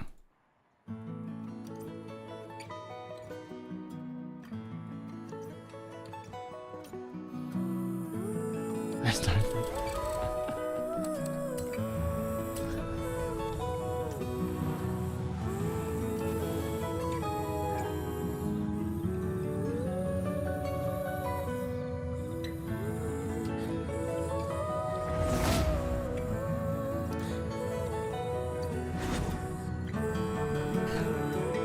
It's not much better, is it?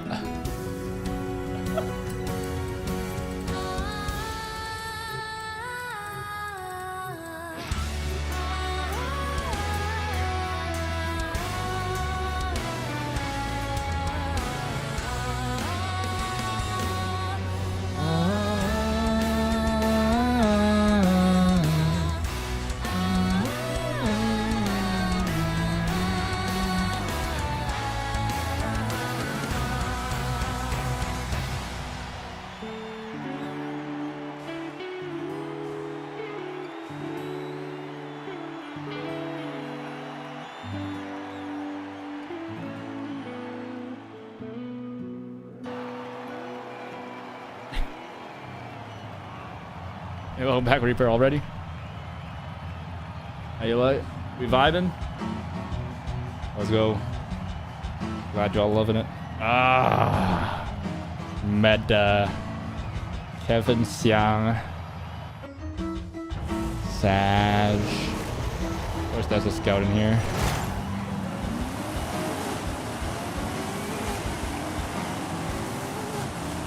It's not walking us immediately though. We'll see, we'll see. I know he is.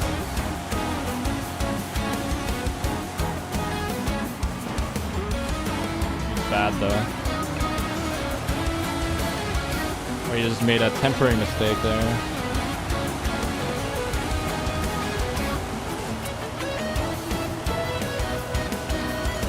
Let me turn it down a little bit.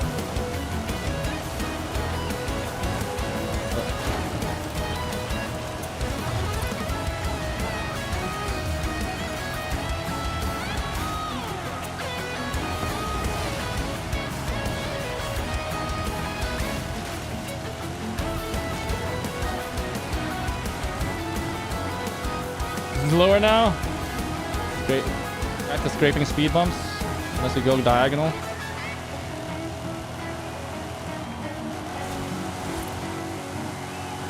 Oh, thank you. I don't got much drive in this one. This truck doesn't have a lot of power. Go ahead. Really just handling.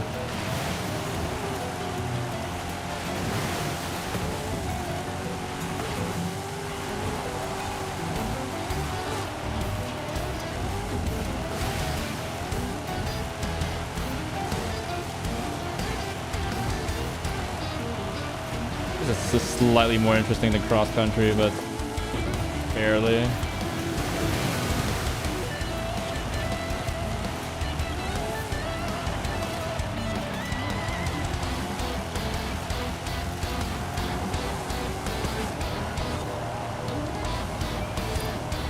Kevin missed the checkpoint. Ow! E-class dirt. The scout that can just go wherever you point it. I'm disappointed in you. I have not really. Not. It's well within my expectations that was gonna happen.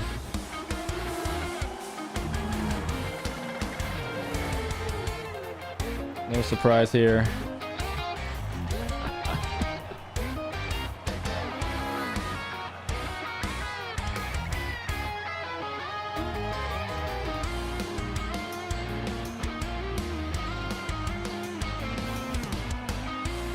Oh, this is fresh. There's a fresh playlist too.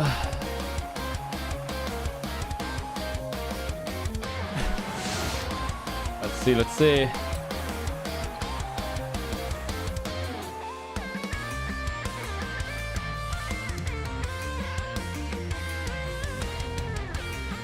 Got the over or under on that.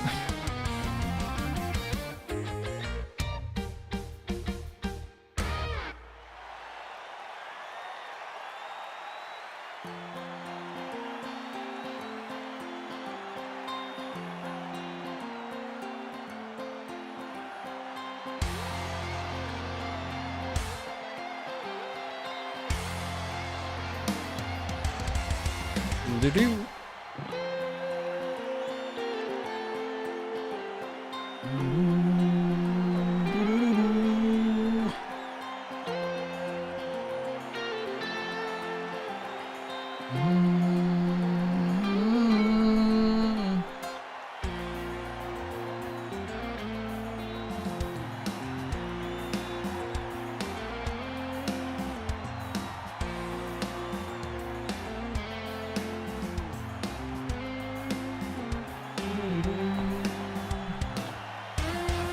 Here we go. Walking.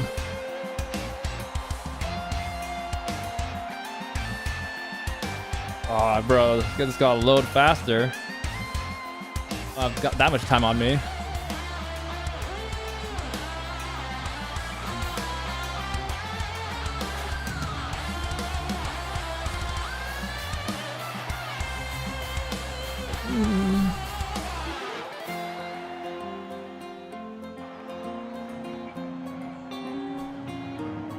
It's already 3 a.m. I gotta wake up in 6 hours. I'm not done streaming yet. It'll be less than that, but whatever. Worth it. Oh, here we go. Ending off on a high. I love the simple melodies.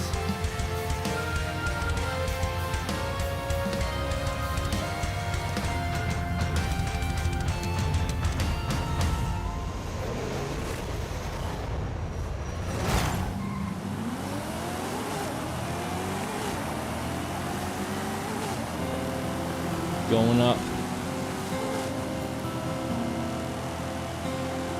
Of course he gets to start first.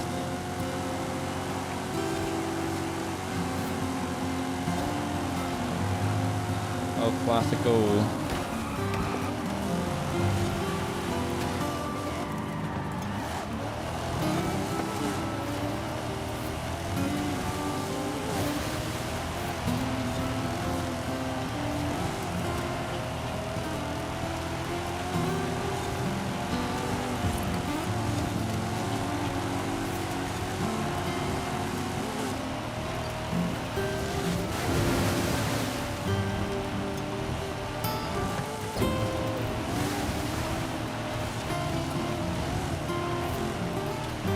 Yeah. It's such a nothing burger of a race because nothing happens. He's not gonna make a big enough mistake because there's nothing to make a mistake with. B class. Everything's just full throttle. Oh, he's already made one. But it doesn't matter because his car's so fast.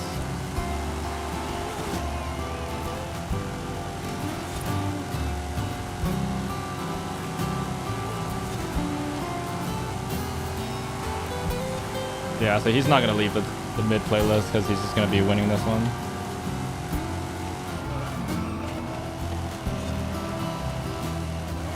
Every single time there's a hard braking zone, we catch up.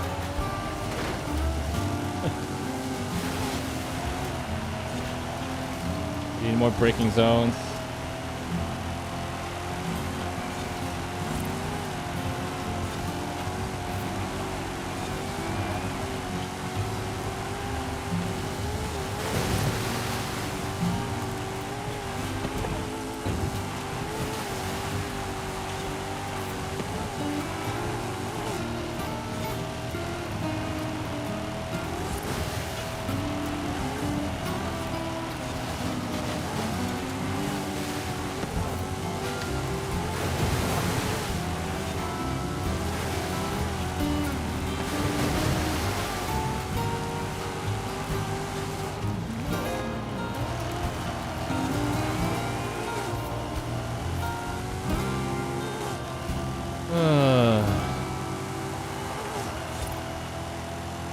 Honk, schwa.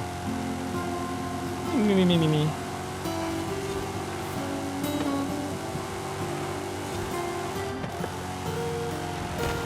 Need to brake there.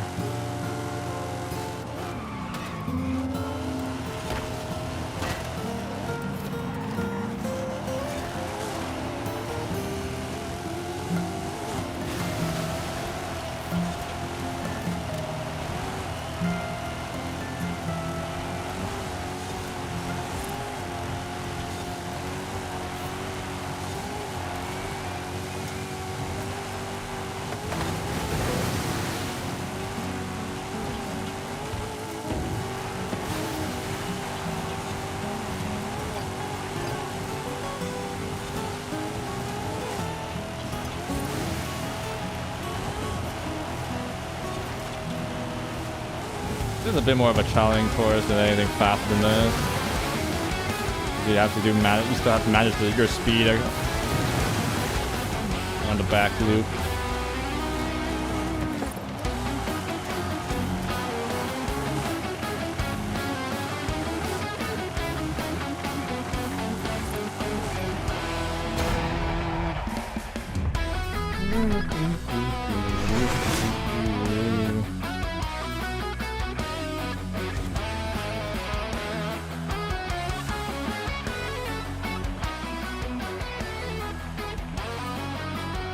sad.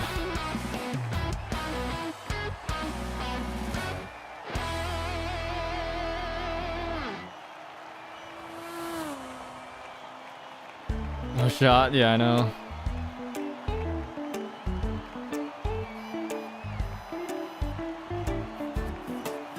We'll get him next time. Hopefully.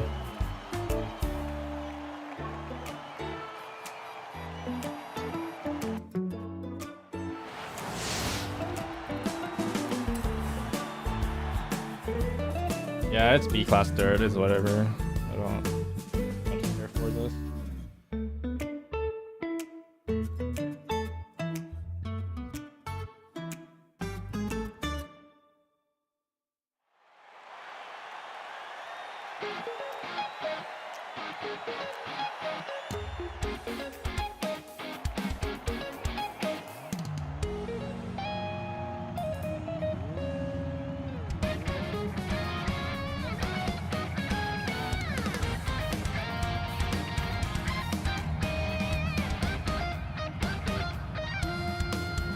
Some braking zones here, hopefully. Try to sell out, I'll just come around 3. Lol.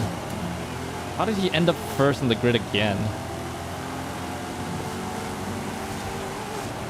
Hello?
Oh, there we go. This is a good part.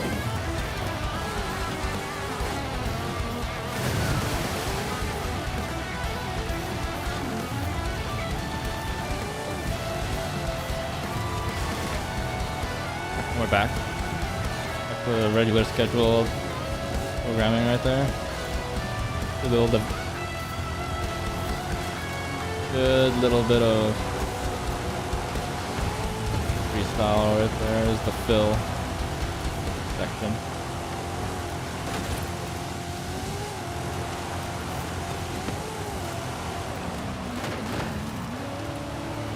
Oh no, don't out drag me. You can.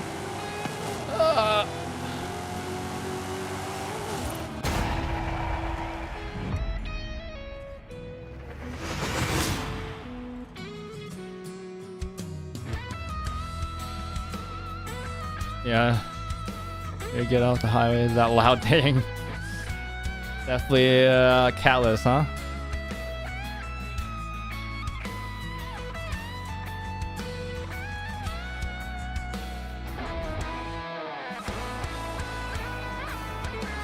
Oof. Dang, that is insane.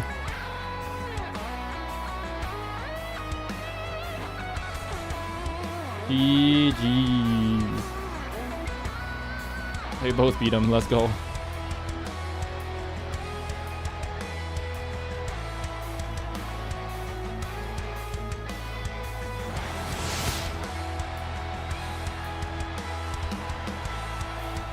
So proud playing over. Dude, your life is wild. But you're basically involved in everything. You know about it, or just slightly heard about it, like quasi-related. I live next to this guy. I've seen Jay Leno. The car meets I go to, yada yada.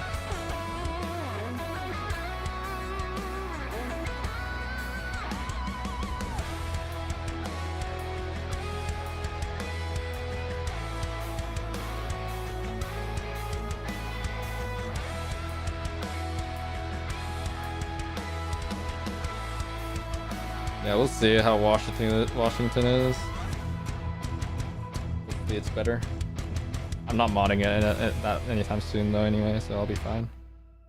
Still keeping my cats, so. Just getting some catted downpipes. Alright, last one of the night for me here. I want something more. Oh, for sure, Caterham. I haven't used that in a while. My guy's gonna be in a friggin'. That guy's gonna be in a Bone Shaker? No, not Bone Shaker. Scout still. Skeleton B, Skeleton A.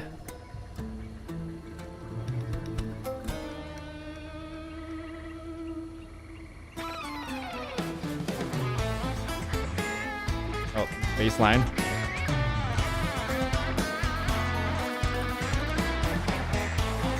Baseline carries this.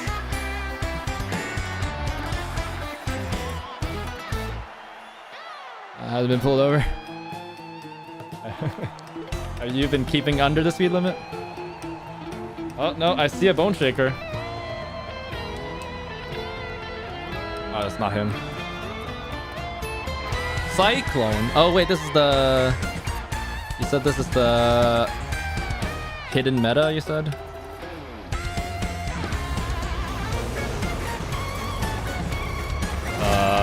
Reaper.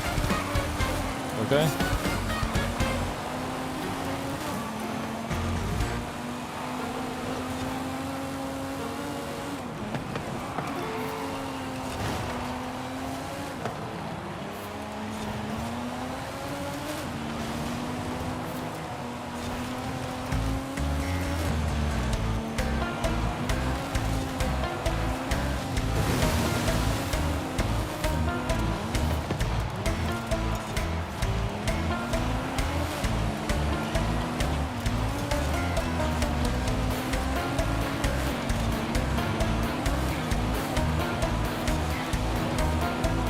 In the Jeep. Didn't recognize that engine sound.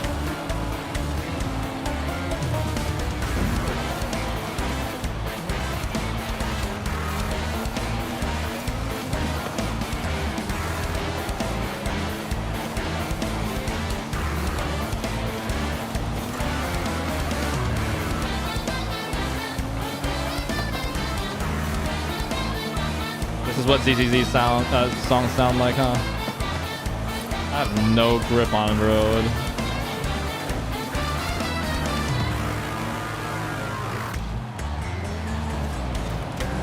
This is what you guys like?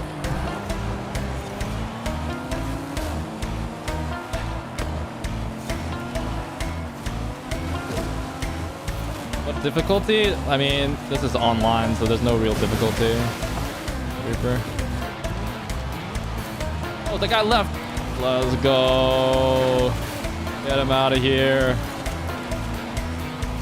Like, no way. I couldn't win another playlist with meta.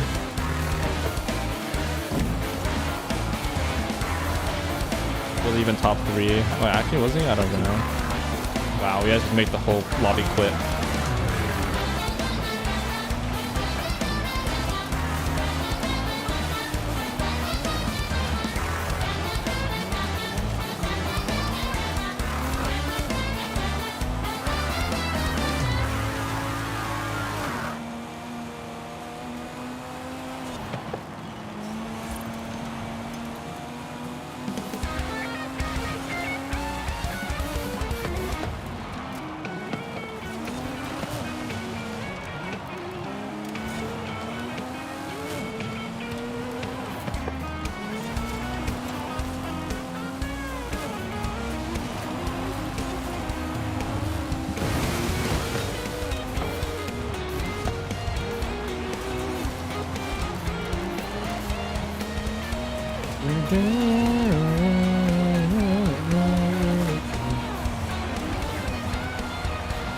Damn, I never thought that A-class rally would be the killer of a lobby, but hopefully we get joiners. Generally find A-class, they're the most enjoyable personally.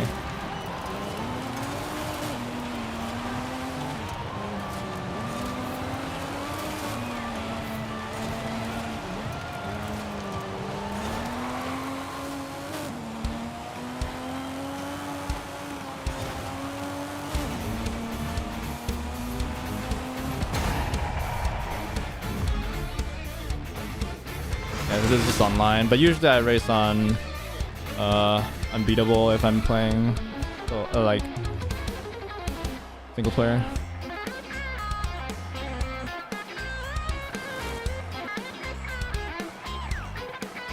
So now the hill's trying not to break Loma.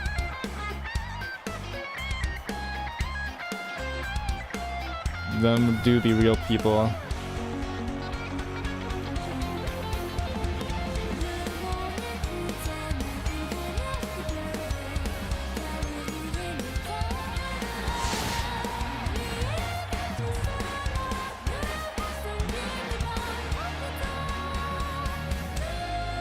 Yeah, as they say, Toyotas or Japanese cars are built expecting people not to maintain them. German/exotic cars, you can't miss one service.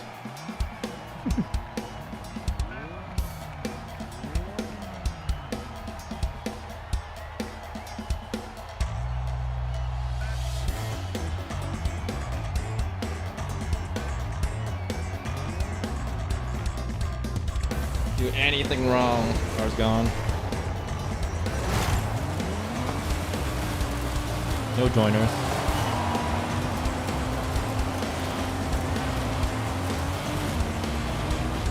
Nothing really bad. Well, AI don't ram you nearly as much as these people probably end up doing.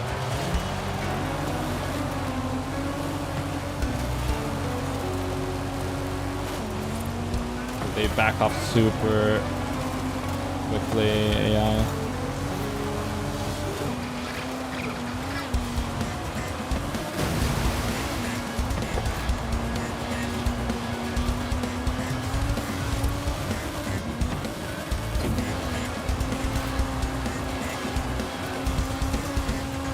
Dude, my mom recently got a new car, right? I got a Kona. The first time driving a CVT, it's super eerie, but it's super cool. Just watching the revs not climb at all, but my speed's getting higher. I know, like reliability and all that, it's crap, but really can't fault its smoothness.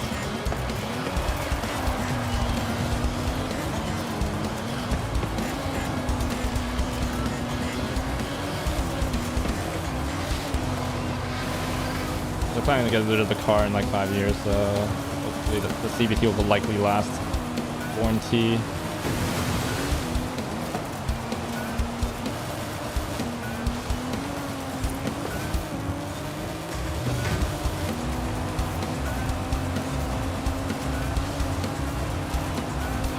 The experience is so bizarre.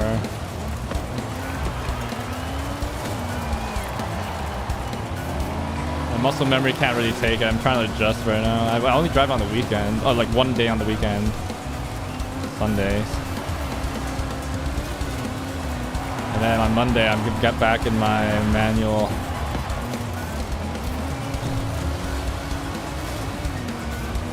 I have to like relearn how the car thinks, basically. Transmission programming. I think it was like automatic. I could like, you know what you do, right? Like you pull off the throttle slightly to force it to like change into a higher gear,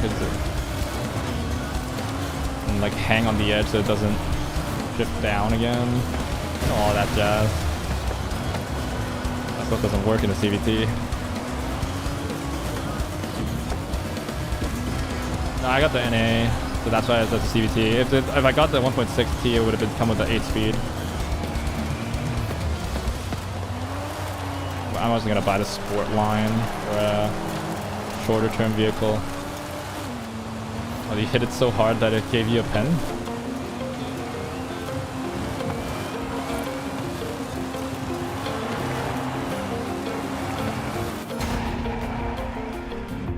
I just feel like regular transmissions.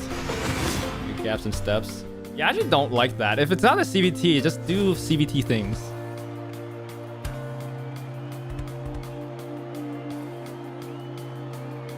Yeah, which is what happens with the Kona. It's so crazy.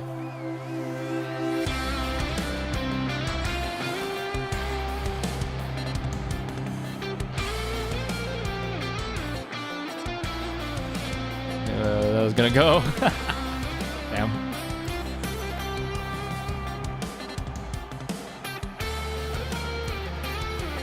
An abuser. It's a godsend that it got totaled. So having to do an engine job.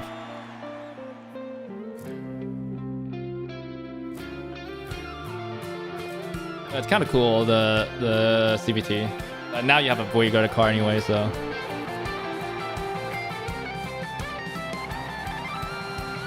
Great upgrade. Just us four. So this is my last race. Call it. Almost 3:30. Sure we have less than 6 hours to sleep.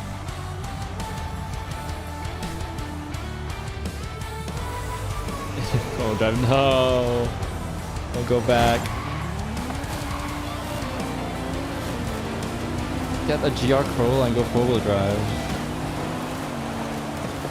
You even use the 4-wheel drive system and send 70% of the power up front, and then you can get the front-wheel drive pleasure of understeer.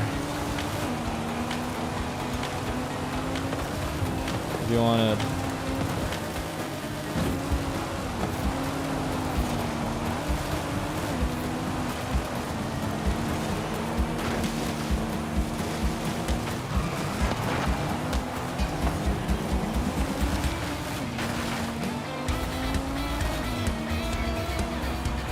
Tech's overrated. Especially the two-stepper. Oh god. Okay, Van Belgium? Awake?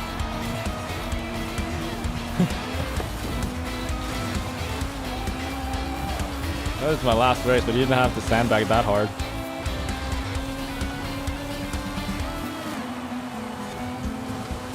VVT, bro. Continuously variable. Let's go. Screw those step.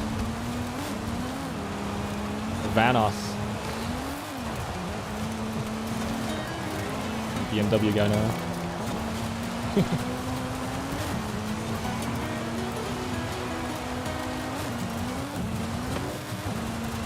Dude, do you guys talk about engines? Yeah, did it go anywhere? Like I remember, like Nissan introduced like a new type of engine where like compression, it's a variable compression ratio. Did that actually go anywhere? Or, like, did it like crash and burn from reliability or whatever?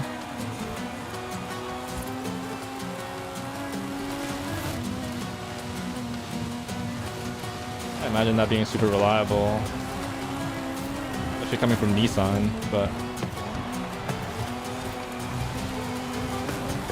I really haven't heard anything about it.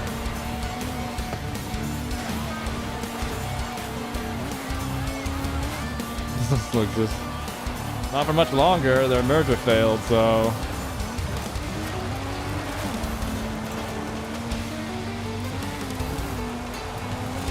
wonder what the Japanese government thinks about that merger failing.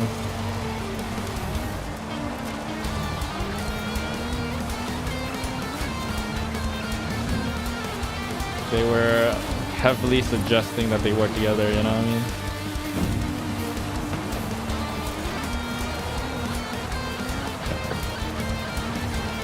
The guy that keeps bringing the same idea up every single time you meet up for dinner or whatever.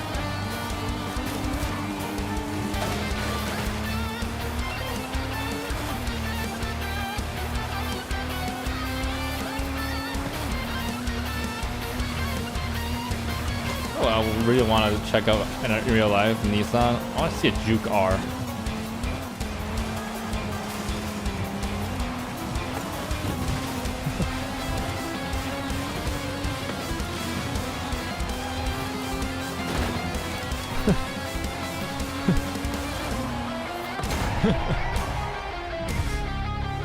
No, not the Nismo, the R.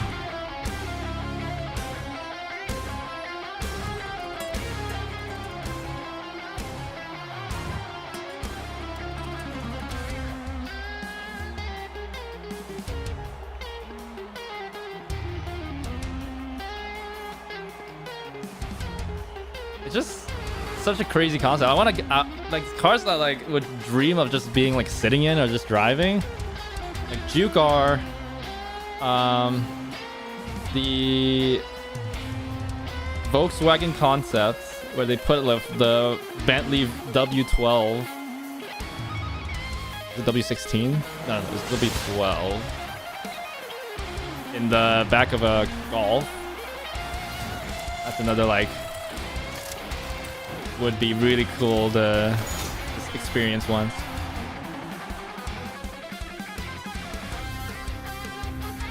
Something about like a car company going mad and insane and allowing the engineers to just go like, what if? And it's just like, go for it. Alright, let's play this. And then call it a night. Gotta end with this. This is my new outro.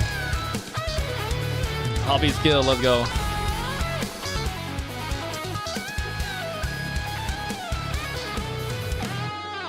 The first time I really thought friggin' Bose sound systems in cars was kind of a gimmick was when I realized that they had it in the Jukes. I was like, wait a minute, this isn't actually good. I saw that as an option in the configurators for like Porsche. I was like, oh, that sounds like Bose sounds cool. And I saw it in a Nissan Juke and I was like, Bose isn't very good at car audio. Nah, I'm done. I need to sleep. I need 3:30 to wake up in 6 hours. Dude, it's engineers going insane. Always gets you the greatest cars. Hey, good night. Cooper Night Coopster. What is that? All right. Beats. Damn. Want bass with that bass? Wait, is there anybody to raid? Is it dead? Oh, Akeno's awake. Akeno time. How long has you been alive? A while now. Whatever.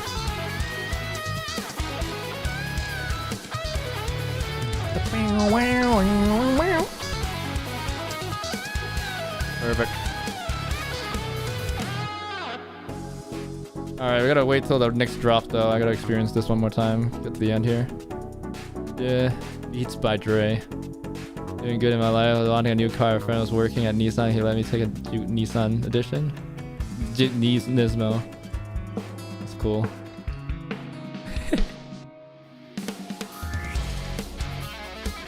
Why do you have a problem with this, Sir Zach?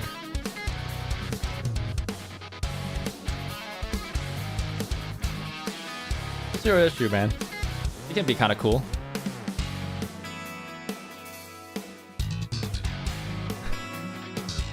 You got against those small crossovers.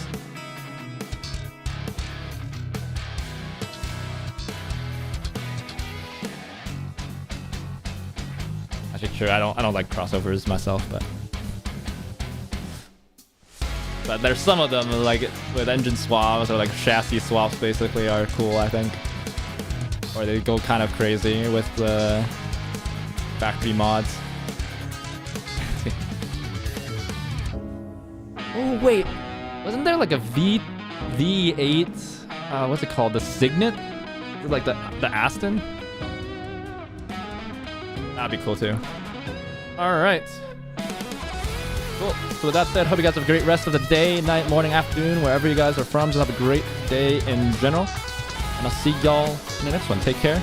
Stay safe. All good stuff. See ya. I'm gonna guess. Bye.